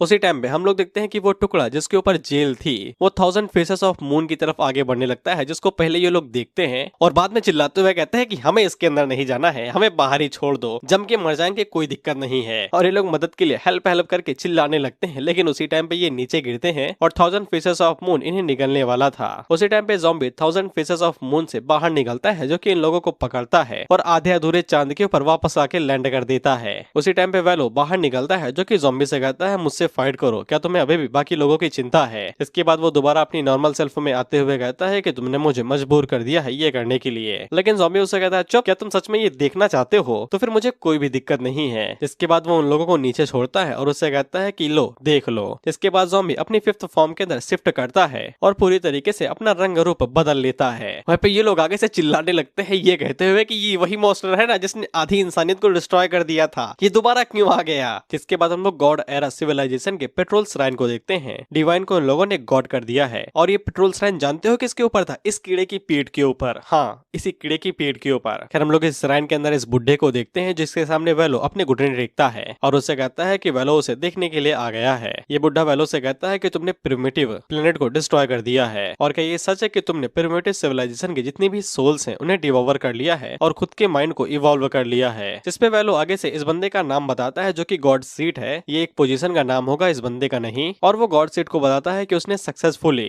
हजारों अरबों जिंदगी की निराशा और डर को डिवॉल्वर कर लिया है और कुछ सालों के अंदर ही उसने इन्हें सक्सेसफुली डाइजेस्ट कर लिया, जिसकी मदद से वो सक्सेसफुली अपने 1000 फेस्ड मून को पूरी तरीके से ट्रांसफॉर्म कर चुका है। और यही नहीं, इसने हजारों सालों तक पढ़ाई की है ज़ॉम्बी की स्किल्स और उसकी कॉम्बैट एबिलिटी के बारे में और अब वैलो पूरी तरीके से रेडी हो चुका है ज़ॉम्बी की स्ट्रॉन्गेस्ट फॉर्म से फाइट करने के लिए। तो फिर गॉड ऑफ सीट वैलो से कहता है ठीक है, फिर मैं तुम्हें परमिशन देता हूँ कि तुम हमारी रेस की तरफ से ज़ॉम्बी के खिलाफ रिवेंज ले सकते हो। वैलो को पूरा कॉन्फिडेंट था कि वो ज़ॉम्बी को हरा ही देगा, इसीलिए वो गॉड सीट से कहता है कि वो बदला लेके ही वापस आएगा। लेकिन अगले ही पल हम लोग देखते हैं कि ज़ॉम्बी जैसे ही अपनी 5th फॉर्म के अंदर आया था तो फिर वो वैलो को ठुड्डी से पकड़ता है और उसे दबाने लगता है, जिससे वैलो की रोने जैसी शक्ल हो जाती है और वो कहता है कि ये नामुमकिन है। तो ज़ॉम्बी उससे कहता है हैरान काहे हो रहे हो, मैं तो तुम्हारा नाइटमेयर हूं ना, क्या तुम भूल गए कि कुत्तों की तरह दुनिया छोड़ के कौन भागा था हजारों सालों पहले जब हम दोनों के बीच में लड़ाई हुई थी। जिस पे वैलो आगे से कहता है कि मैं गॉड से सब्स्टिट्यूट्स के बीच में जीनियस हूँ, तुम्हें हराने के लिए मैंने हजारों सालों की लगातार मेहनत की। मेरे पास अभी भी कई सारी एबिलिटीज हैं जिनको मैंने इस्तेमाल नहीं किया है तुम्हें काउंटर करने के लिए, मैं इतनी आसानी के साथ हारा नहीं जा सकता हूँ। जिसके बाद वो बॉडी को अपनी फुलाने लगता है तो वॉयलेट आगे से बताती है कि ये सी बहुत ही ज्यादा उबल रहा है जैसे कि खून हो, जिससे वॉयलेट को समझ में आ जाता है कि ये खुद को सेल्फ डिस्ट्रक्ट करने वाला है। ज़ॉम्बी उससे कहता है कि बस इतना ही दम है, जिसके बाद वो उसकी गर्दन दबाता है और उसकी गर्दन ही फोड़ देता है और उसे उठा के जमीन पे पटक देता है बिल्कुल धड़ाम से, जिससे इतना ज्यादा मास रिलीज होता है, यानी कि फोर्स वो 1000 फेसेस ऑफ मून के ऊपर से रिलीज होता है तो सीधा नीचे जाके गिरता है और उसको ट्रेवल करते हुए सीधा अर्थ के ऊपर गिरता है, जिससे इन लोगों को भी बहुत ही ज्यादा जोर का झटका महसूस होता है। वहीं पे हम लोग वैलो को देखते हैं जिसकी मुंडी तो नहीं थी, लेकिन वो ज़ॉम्बी से कहता है कि मैं अभी भी हार नहीं सकता हूँ, तुम मुझे मार नहीं सकते हो, मैंने पहले ही अपनी जिंदगी और माइंड को एक साथ मर्ज कर लिया है, इसलिए जब तक 1000 फेसेस ऑफ मून जिंदा रहता है तब तक मैं भी जिंदा रहूंगा, मैं अनंत तक रिवाइव होता रहूंगा अनगिनत नंबर्स के अंदर। वहीं पे हम लोग देखते हैं कि 1000 फेसेस ऑफ मून के अंदर से कई सारे वेलो बाहर निकल रहे थे जो कि रीजनरेट हो रहे थे। ज़ॉम्बी वेलो से कहता है कि तुम कमीने जिन्होंने मेरे भाइयों को मारा और भाग गए और हजारों सालों के बाद वापस आके कह रहे हैं मुझसे बदला लेने के लिए आए हैं, तो फिर मुझे कोई दिक्कत नहीं है तुम्हारे इस जाइंट फेसेस ऑफ मून को थोड़ा थोड़ा करके डिस्ट्रॉय करने में, इससे मुझे खुशी ही मिलेगी तुम्हारी सिविलाइजेशन को दोबारा डिस्ट्रॉय करने से। जिसपे वेलो आगे से कहता है कि जैसा कि हमने सोचा था तुम्हें अपने छोटे भाइयों की बहुत ही ज्यादा चिंता है, तुम्हारी ये वाली फॉर्म भी इसी से ही जन्मी थी जब हम तुम्हारे छोटे भाइयों का गला काट रहे थे, पर लेकिन फिर भी तुम मुझे मार नहीं सकते हो। वॉयलेट ने जो कि मुझे चैलेंज करने के लिए आए थी वो पहले ही 1000 फेस्ड मून के साथ पूरी तरीके से जुड़ चुकी है, उसकी कॉन्शियसनेस मेरे माइंड के साथ कनेक्ट हो चुकी है जो अलग नहीं की जा सकती है, मैं उसकी बॉडी के अंदर सेंस कर पा रहा हूँ तुम्हारे जीन्स हैं, इसलिए वो भी तुम्हारे भाइयों में से एक हुई। ज़ॉम्बी आगे से कहता है कि वो मेरी दोस्त है और ऐसा लगता है कि तुम्हारी तुम्हारी सिविलाइजेशन के अंदर जो तबाही आई थी उससे तुम्हें जरा सा भी सबक नहीं मिला। वेलो ज़ॉम्बी से कहता है कि एक दोस्त, ये तो कुछ ज्यादा ही मजेदार चीज है, तुम्हें इन कीड़े मकोड़ों की भी चिंता हो रही है। इसके बाद वो अर्थ के ऊपर रहे हुए इंसानों से कहता है, सुनो रे, ये ब्लड रेडेड मून जो तुम्हारे स्काई के अंदर उड़ रहा है थोड़ी ही देर में तुम्हारी दुनिया के साथ जुड़ने वाला है। इसके बाद तुम्हारी घटिया सिविलाइजेशन चींटियों की तरह एक झटके के अंदर ही मारी जाएगी। इसके बाद 1000 फेस्ड मून लगातार अर्थ की तरफ आगे बढ़ने लगता है तो ये लोग चिल्लाते हुए भागते हैं कि भागो रे, दुनिया खत्म होने वाली है। पीपल कंट्री बी के प्रेसिडेंट को देखते हैं जो कि भागते हुए कहता है, मुझे जाने दो भाई, मुझे यहाँ से जाने दो, मैं एक लाइट हूँ और फ्यूचर ह्यूमैनिटी के लिए बहुत ही जरूरी हूँ। लेकिन रेन और स्टार उसे रोकते हुए कहते हैं कि रुक जाओ भाई, अभी तक क्वीन एलिजाबेथ शिप के अंदर नहीं आई है। तभी हम लोग क्वीन एलिजाबेथ को देखते हैं जो बिल्कुल हैरान थी और उन्हें समझ ही नहीं आ रहा था कि यहाँ पे हो क्या रहा है। वह वेलो ज़ॉम्बी से कहता है कि तुम मुझे मार सकते हो और नीचे की तरफ जो घटिया सिविलाइजेशन है उसे बचा सकते हो, लेकिन जैसे ही 1000 फेस्ड मून डिस्ट्रॉय हो जाएगा तैसे ही तुम्हारी फ्रेंड की कॉन्शियसनेस भी डिस्ट्रॉय हो जाएगी उन अरबों लोगों की सोल्स के साथ जिनकी निराशा और डर को मैंने कंज्यूम किया है, यहाँ तक कि तुम्हारे जीन्स भी उसे रिजनरेट नहीं कर पाएंगे। वहीं पे हम लोग देखते हैं कि 1000 फेस्ड मून लगातार अर्थ की तरफ आगे बढ़ रहा था। वेलो ज़ॉम्बी से कहता है कि दिखावा बंद कर दो, तुम वो डीमन हो जिसने छोटे मोटे भाइयों के लिए तुमने हमारी पूरी सिविलाइजेशन को डिस्ट्रॉय कर दिया था, तुम्हें कैसे इन घटिया इंसानों की चिंता हो सकती है। लेकिन हम लोग ज़ॉम्बी को देखते हैं जो कि एक पल के अंदर ही वहां से टेलीपोर्ट करता है और डायरेक्ट 1000 फेस्ड मून के नीचे आता है और उसके ऊपर एक जोरदार पंच मारता है। वहीं पे ज़ॉम्बी के एक ही पंच के अंदर ही 1000 फेस्ड मून एक झटके के अंदर डिस्ट्रॉय हो जाता है और उसके अरबों टुकड़े होते हैं। जिसे के पंच के साथ ही वायलेट और जो भी लोग वहां पे थे वो भी एक झटके के अंदर ही गायब हो जाते हैं। हम लोग देखते हैं कि 1000 फेस्ड मून के टुकड़े आसमान में इधर उधर उड़ रहे थे। वहीं पे ज़ॉम्बी अकेला खड़ा हुआ था। वेलो उसे कहता है कि तुम्हारे दोस्त तुम्हारे खुद के हाथों से ही मारे गए, तो फिर अब तुम इस बार क्या डिस्ट्रॉय करोगे बदले के लिए। ज़ॉम्बी आगे से कहता है कि उसकी 5th फॉर्म जिसका नाम डिस्ट्रक्शन फॉर्म है वो कॉम्बैक्ट के लिए ही बनी है, वो कुछ भी नहीं कर सकता है। वेलो आगे से काफी ज्यादा खुश हो रहा था लेकिन इसकी आंखें तो तब फट जाती हैं जब ज़ॉम्बी आगे से कहता है कि इसके बारे में क्या ख्याल है कि मेरे पास कोई दूसरे तरीके भी हैं। जिसके बाद ज़ॉम्बी अपनी 6th फॉर्म को ओपन करता है और हमने ये वाली फॉर्म पहले भी देख रखी है एपिसोड 5 के अंदर, और तुम्हें पता है कि ये वाली फॉर्म कुछ भी कर सकती है, लिटरली कुछ भी। और ज़ॉम्बी दोबारा अपनी पावर्स का इस्तेमाल करता है तो फिर वायलेट और जो भी इंसान मरे थे वो उनको दोबारा जिंदा या फिर भाई रिवाइव कर लेता है, जो भी कहो, या फिर मैं इसे टाइम ट्रेवल कहूँ यार, जो भी हो भाई रिवाइव हो जाते हैं ये लोग। वहीं पे हम लोग वेलो को देखते हैं और वो आगे से चीखते हुए कहता है कि मैंने ये वाली फॉर्म पहले नहीं देखी है। और इसी के साथ वेलो भी यहाँ पे खत्म हो जाता है, शायद आगे के चैप्टर पढ़े नहीं है ना, कुछ कह नहीं सकता। जिसके बाद हम लोगों को बताया जाता है कि जो बैटल ज़ॉम्बी और वेलो के बीच में हुआ था उसकी वजह से जो गोलबर्ग डिजास्टर हुआ था वो पूरी तरीके से टल चुका है। वायलेट को ज़ॉम्बी ने रिवाइव कर लिया और साथ ही में उसने मून को भी रीस्टोर करवा दिया। एज फॉर द कॉपीराइट उसने अपनी तस्वीर मून के ऊपर चिपका दी। अब से ये मून नहीं ज़ॉम मून कहलाएगा। और ज़ॉम्बी ने दोबारा अपनी टेरिफाइंग पावर पूरी इंसानियत के सामने दिखाई। इसके बाद अगला सीन कई दिनों के बाद का होता है और सब कुछ नॉर्मल हो चुका है। हर कोई अपनी डेली लाइफ में वापस जा चुका है और अपनी नॉर्मल लाइफ जी रहा है। हम लोग देखते हैं कि ज़ॉम्बी को नेशनल प्रिजन आइडल कह के बुलाया जा रहा है क्योंकि उसने कुछ ऐसा अचीव किया है जिसको कोई भी अचीव नहीं कर सकता है, इसलिए उसे नेशनल आइडल माना जा रहा है। इसके बाद हम लोग स्पेशल लॉ ब्यूरो को देखते हैं जहाँ पे इस चीज का जश्न मनाया जा रहा था कि ज़ॉम्बी नेशनल आइडल बन चुका है और उनका प्लान सक्सेसफुल रहा। ज़ॉम्बी के जितने भी चेले थे वो बहुत ज्यादा खुश थे कि इंसानियत ने आखिरकार उनके बॉस को एक्सेप्ट कर लिया। वेपेडुआन बटरफ्लाई से कहती है कि अगर वायलो ना होता तो फिर ये प्लान इतनी जल्दी इफेक्टिव ना हो पाता, तुम्हारा शुक्रिया। बटरफ्लाई को भी केक दिया जाता है लेकिन वो मना कर देती है, ये कहते हुए नो थैंक्स, मुझे अकेला रहने दो, सदमे में हूँ। वहीं एकेडमी हेड आगे से बताते हैं कि कंट्रीबी ने एक ऑफिशियल डॉक्यूमेंट यहाँ पे भेजा है ज़ॉम्बी के डिप्लोमेटिक चैनल्स की वजह से। इस पे ज़ॉम्बी के चेले बिल्कुल शांत हो जाते हैं कि कहीं कुछ गड़बड़ तो नहीं हो गई। लेकिन एकेडमी हेड आगे से बताता है कि कंट्रीबी का प्राइम मिनिस्टर कई सारे लोगों के साथ अर्थ से भाग चुका है स्पेस के लिए, वो भी अपना सारा पैसा लेके, इसलिए पूरी कंट्रीबी इतने समय केओस में है। इसलिए कंट्रीबी की क्वीन एलिजाबेथ उन लोगों के ग्रेट किंग को इनवाइट करना चाहती है नए प्राइम मिनिस्टर के तौर पे। ब्लैकी ये देख के आगे से कहता है कि वो लोग तो अपनी पूरी कोशिश करते थे ज़ॉम्बीज को डिस्ट्रॉय करने के लिए और उन्हें मारने के लिए, अचानक से ये चीज कैसे आ गई। साइड से सॉसेज ब्लैकी से कहता है कि हमारे प्राइम मिनिस्टर ने भी ये कहा था कि अगर ज़ॉम्बी को प्राइम मिनिस्टर की पोस्ट चाहिए हो तो वो रिजाइन कर सकते हैं। इसको देख के आगन आगे से कहता है कि ऐसा बिल्कुल भी नहीं हो सकता है कि ह्यूमैनिटी हमें इतनी जल्दी एक्सेप्ट कर ले। पिछली बार तो वो लोग बहुत ही ज्यादा प्रोटेस्ट कर रहे थे। इसके बाद हमें बताया जाता है कि ज़ॉम्बी ने जो पावर सभी लोगों को दिखाई वो साली इतनी ज्यादा स्ट्रॉन्ग थी कि किसी के भी मन को पलटा दे। वहीं पे हम लोग ज़ॉम्बी को देखते हैं जो कि मून को ऐसे रिस्टोर कर देता है जिससे लड़की अपनी रिमोट कार को, इसलिए जो भी इंसान है उन लोगों ने मेंटली सब कुछ गिव अप कर दिया है। अब उन्हें समझ में आ चुका है कि ज़ॉम्बी ही उनका राजा है, जब चाहे तब वो मार दे, जब चाहे तब वो उन्हें बचा ले। हालांकि जो यंगर जनरेशन है वो ज़ॉम्बी को पसंद करते हैं। वहीं पे ये लोग आपस में बात करते हुए कहते हैं कि इसका मतलब ये हुआ कि इंसानों के साथ शांति समझौते के साथ खुशी खुशी रहना पूरा हो चुका है, यानी कि बॉस की जो ग्रेट टारगेट विश थी वो पूरी हो चुकी है। ब्लैकी आगे से कहता है कि इसे भूल जाओ अभी के लिए। वहीं पे एकेडमी हेड उन लोगों से पूछता है कि ज़ॉम्बी इतनी समय है कहाँ। तो डुवान आगे से बताती है कि जब उसने वायलेट को रिवाइव किया था तब वायलेट के साथ कुछ गड़बड़ हो गई है, इसीलिए वो उसे ठीक करने का कोई तरीका ढूंढ रहा है। जिसके बाद हम लोग वायलेट को देखते हैं जो कि ज़ॉम्बी के साथ फाइट कर रही थी। दरअसल जब ज़ॉम्बी ने वायलेट को रिवाइव किया था तो फिर 1000 फेस्ड मून के अंदर जो 10 अरब लोगों की सोल्स थी वो वायलेट के माइंड के साथ मर्ज हो चुकी है, इसलिए वायलेट को वो चीजें हैंडल करने में काफी ज्यादा दिक्कत हो रही है। तो ज़ॉम्बी उसी की मदद कर रहा है। ज़ॉम्बी उसे कहता है कि अपनी बॉडी को स्ट्रेंथ करो और अपनी मेंटल पावर के बीच में फोकस बनाए रखो। वायलेट बिल्कुल यही करती है और वो ज़ॉम्बी के जिन को एक्टिवेट करके ज़ॉम्बी के ऊपर पूरी ताकत से अटैक करती है। ज़ॉम्बी उसे कहता है कि इतना काफी नहीं है, मेरे जीन्स के साथ अपनी फिजिकल बॉडी को और ज्यादा अनलॉक करो और साथ ही में मेंटल पावर का भी इस्तेमाल करो। तो वायलेट बिल्कुल ऐसा ही करती है, लेकिन जब वो ऐसा करती है तो फिर वो आउट ऑफ कंट्रोल चली जाती है। ज़ॉम्बी उसे कहता है कि अभी भी फेल हो रही हो, लेकिन वायलेट आउट ऑफ कंट्रोल जाने के बाद ज़ॉम्बी के ऊपर लगातार अंधाधुंध हमला करने लगती है और वो ज़ॉम्बी के कंधे के ऊपर एक पावरफुल स्लैश मारती है। हालांकि ज़ॉम्बी को इससे कुछ भी नहीं होता है और वो उसे कहता है कि तुम्हारी मेंटल पावर पूरी तरीके से आउट ऑफ कंट्रोल है और तुम अंधाधुंध किसी के ऊपर भी अटैक कर रही हो। इसके बाद वो वायलेट के शॉट को तोड़ देता है और अपनी फोर्थ फॉर्म में आने के बाद वायलेट के सर के ऊपर आराम से घुसा मारता है और उसे कहता है कि शांत हो जाओ। हालांकि ज़ॉम्बी का आराम वाला घुसा भी कुछ ज्यादा ही पावरफुल था, बाढ़ आ जाती है वहां पे। इसके बाद ज़ॉम्बी वायलेट को स्पेशल लॉ ब्यूरो के अंदर ले आता है और उन लोगों से कहता है कि आज का ट्रीटमेंट खत्म हुआ।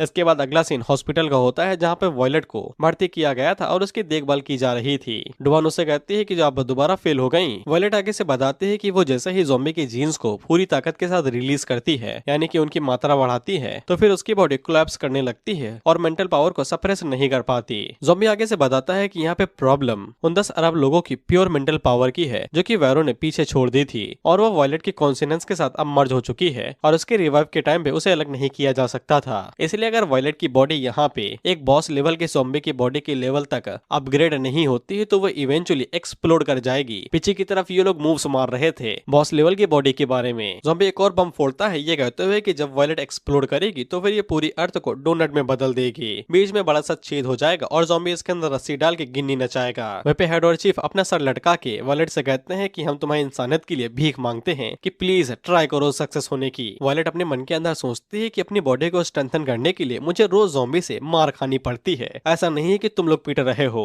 उसी टाइम पे ज़ॉम्बी इन लोगों से कहता है कि उसके पास एक और आइडिया है, क्योंकि यहाँ पे फिजिकल स्ट्रेंथनिंग काम नहीं कर रही है तो फिर वो लोग गॉड एरा सिविलाइजेशन के मेथड्स का इस्तेमाल क्यों नहीं करते हैं मेंटल पावर को कंट्रोल करने के लिए। जिसके बाद वो अपने सर को ढक्कन की तरह खोलता है और उसके अंदर हाथ डाल के कुछ ढूंढते हुए कहता है कि उसने वो मेथड कई सालों पहले देखे थे, अरबों खरबों सालों पहले, इसलिए ज़ॉम्बी को वो ढंग से याद नहीं है और इसके लिए ज़ॉम्बी उन लोगों के लिए एक ड्रीम स्केप यहाँ पे तैयार करेगा जो कि उन लोगों को दोबारा उस एरा के अंदर लेके जाएगा जहाँ पे वो लोग कुछ सीख सकेंगे। बेसिकली सपनों की दुनिया या फिर टाइम ट्रैवल, ये तो आगे ही पता चलेगा। खैर जब ज़ॉम्बी अपने दिमाग को बाहर निकाल के अपने हाथों में रख के इन्हें दिखाता है तो उनकी आंखें बड़ी हो जाती हैं। ज़ॉम्बी उन लोगों से पूछता है कि कुछ गड़बड़ है क्या इस प्लान में, तो ये सभी उसके ऊपर चिल्लाते हुए कहते हैं पहले कि ये बता कोई इंसान है जो अपने दिमाग को हाथों से बाहर निकाल दे इस तरीके से जैसे कि कोई खिलौना निकाल रहा हो। हमारे सामने तो कर भी दिया, बाहर करना नहीं तो वो लोग आंखें फोड़ लेंगे अपनी। इसके बाद हम लोग गॉड एरा सिविलाइजेशन के पैलेस को देखते हैं जहाँ पे हम लोग नियाई को देखते हैं और वो यहाँ पे आके गॉड सीड को बताती है कि बटरफ्लाई को पकड़ लिया गया है और वो अपनी जान बचा के यहाँ पे भाग के आई है और वो गॉड सीड से कहती है कि आपको उसे बचाना पड़ेगा। यहाँ पे टोटल 3 गॉड सीड थी, फर्स्ट, सेकंड एंड थर्ड, जिनमें से जो बंदा थर्ड सीट के ऊपर बैठा हुआ था वो नियाई से कहता है कि तुम यहाँ पे वैलो के बारे में रिपोर्ट करने के लिए आई हो ना। इस पे नियाई आगे से रिपोर्ट देते हुए बताती है कि वैलो ने खुद को फाइट के दौरान सेक्रीफाइस कर दिया है ज़ॉम्बी के सामने और पूरा सोलर सिस्टम पूरी तरीके से ठीक ठाक है। उसको जो भी इन्फॉर्मेशन मिली हुई है वो सभी इस रिकॉर्ड के अंदर है। इसके बाद हम लोग सेकंड गॉड सीड के प्रिंस काई को देखते हैं जो आगे से हंसते हुए कहता है कि उस बेवकूफ वैलो को क्या लगा कि वो ज़ॉम्बी के बारे में हल्का फुल्का रिसर्च करने के बाद उसे फाइट करने के लिए लायक हो जाएगा। उसने अपने हाथों से ही अपने पैरों के ऊपर कुल्हाड़ी मार दी, हम लोग इसमें कुछ भी नहीं कर सकते हैं। प्रिंस काई आगे से कहता है कि वो भी बिल्कुल पहले जैसा ही है, वो अपनी नई फॉर्म को बना सकता है जब भी उसे जरूरत पड़े और इन सीट्स के ऊपर उसका नाम लिखा हुआ है जैसे कि ये सीट नंबर 3 है और इस पे बैठने वाले का नाम वैंग है। तुम सोच रहे हो कि मुझे कैसे पता, तो गूगल ट्रांसलेट जिंदाबाद। नियाई गॉड सीड से कहती है कि उसके हिसाब से ज़ॉम्बी ने इंसानों के साथ शांति समझौता बना लिया है, क्या वो अभी भी पूरी दुनिया के लिए खतरा है। इस पे प्रिंस काई आगे से कहता है कि इतना सब करने के बाद अब वो इंसानों के साथ शांति समझौते की बात कर रहा है ह्यूमन सिविलाइजेशन के साथ में। वहीं पे third God seat first seat की तरफ देखते हुए अपने मन के अंदर सोचता है, ज़ॉम्बी हमारे बारे में क्या, जिनको छोड़ दिया गया है, हम तुम्हारे क्या लगते हैं। और हम लोग फर्स्ट गॉड सीट को देखते हैं तो उसके ऊपर ज़ॉम्बी का नाम लिखा हुआ था। इसके बाद अगला सीन ज़ॉम्बी की साइड का होता है, जहाँ पे हम लोग देखते हैं पार्टी चल रही थी, वो भी दबा के बियर पी जा रही थी। गेस करो कौन पी रहा था? ज़ॉम्बी का दिमाग, वो भी गप गप गप गप करके, बिल्कुल इस वाले मीम की तरह। वहीं पे ज़ॉम्बी अपने ही दिमाग की तारीफ करते हुए कहता है, वाह बुरा नहीं है, मैंने अपने दिमाग से यही उम्मीदें लगाई थी। जिसके बाद वो पीछे मुड़ के 2 बॉटल्स और मांगता है, कहता है 2 लीटर की। उसके चेले बॉटल देते हुए कहते हैं, बुरा नहीं है बॉस। वहीं पे वायलेट का चेहरा बता रहा है कि उसे कैसा फील हो रहा है, और वो ज़ॉम्बी से पूछती है कि तुम अपने दिमाग को दारू पिला रहे हो, क्या ये लीगल भी है? इस पे ज़ॉम्बी की बातें सुनो बिल्कुल बेवड़ों की तरह। ज़ॉम्बी आगे से कहता है कि जब भी उसे कोई चीजें याद करनी होती है तब वो अपने दिमाग को दारू पिलाता है, इससे उसका दिमाग पुरानी चीजों को काफी अच्छे से याद करने लगता है, इससे वो मेमोरी से ड्रीम की तरह बिल्कुल क्लियर हो जाएंगी। वहीं पे ज़ॉम्बी का दिमाग थिएटर की तरह था, उसके अंदर जो भी चीजें पनप रही थी वो 3D वर्ल्ड में दिखाई दे रही थी, प्रोजेक्टर की तरह। एकेडमी आगे से कहता है, वाह जीते जी एक और चमत्कार देख लिया कि दिमाग का प्रोजेक्टर भी बन सकता है। ज़ॉम्बी के सपने हमें प्रोजेक्ट की तरह दिखाई दे रहे हैं। ज़ॉम्बी आगे से कहता है कि चिंता न करो, मैं हमेशा सोने से पहले 2 स्ट्रेचिंग किया करता हूँ, इसलिए मुझे सारी चीजें बहुत अच्छे से याद रहेंगी। ज़ॉम्बी बताता है कि जब वो एक रात दूध पी के सोया था, सुहाग रात थी क्या भाई? खैर वो जब एक रात सो के उठा था तो फिर उसे पता चला कि उसने वेल्कनो बना दिया है। जैसे हम सपने में मूत देते हैं तो असल जिंदगी में पैंट गीली हो जाती है, वैसा ही है कुछ, बस ज़ॉम्बी की सोचने का लेवल अलग है। वहीं पे डुआन को समझ में आ जाता है कि उसने किसी खतरनाक जगह पे कदम रख दिए हैं, अब वापस लौटने का समय आ चुका है। लेकिन वो पैर पीछे खींच पाती कि उससे पहले एकेडमी हेड उसे पकड़ लेता है और उससे कहता है, ना ना ना ना, सत्थे कूदे हैं, सत्थे सब कुछ झेलेंगे, अब यहाँ से वापस लौटने का कोई अधिकार नहीं है। जिसके बाद ज़ॉम्बी उन लोगों से कहता है कि बस अब उसके दिमाग को चढ़ चुकी है, वो पूरी तरीके से बेवड़ा बन चुका है। वहीं पे ज़ॉम्बी का दिमाग अभी भी ये आवाजें निकाले जा रहा था।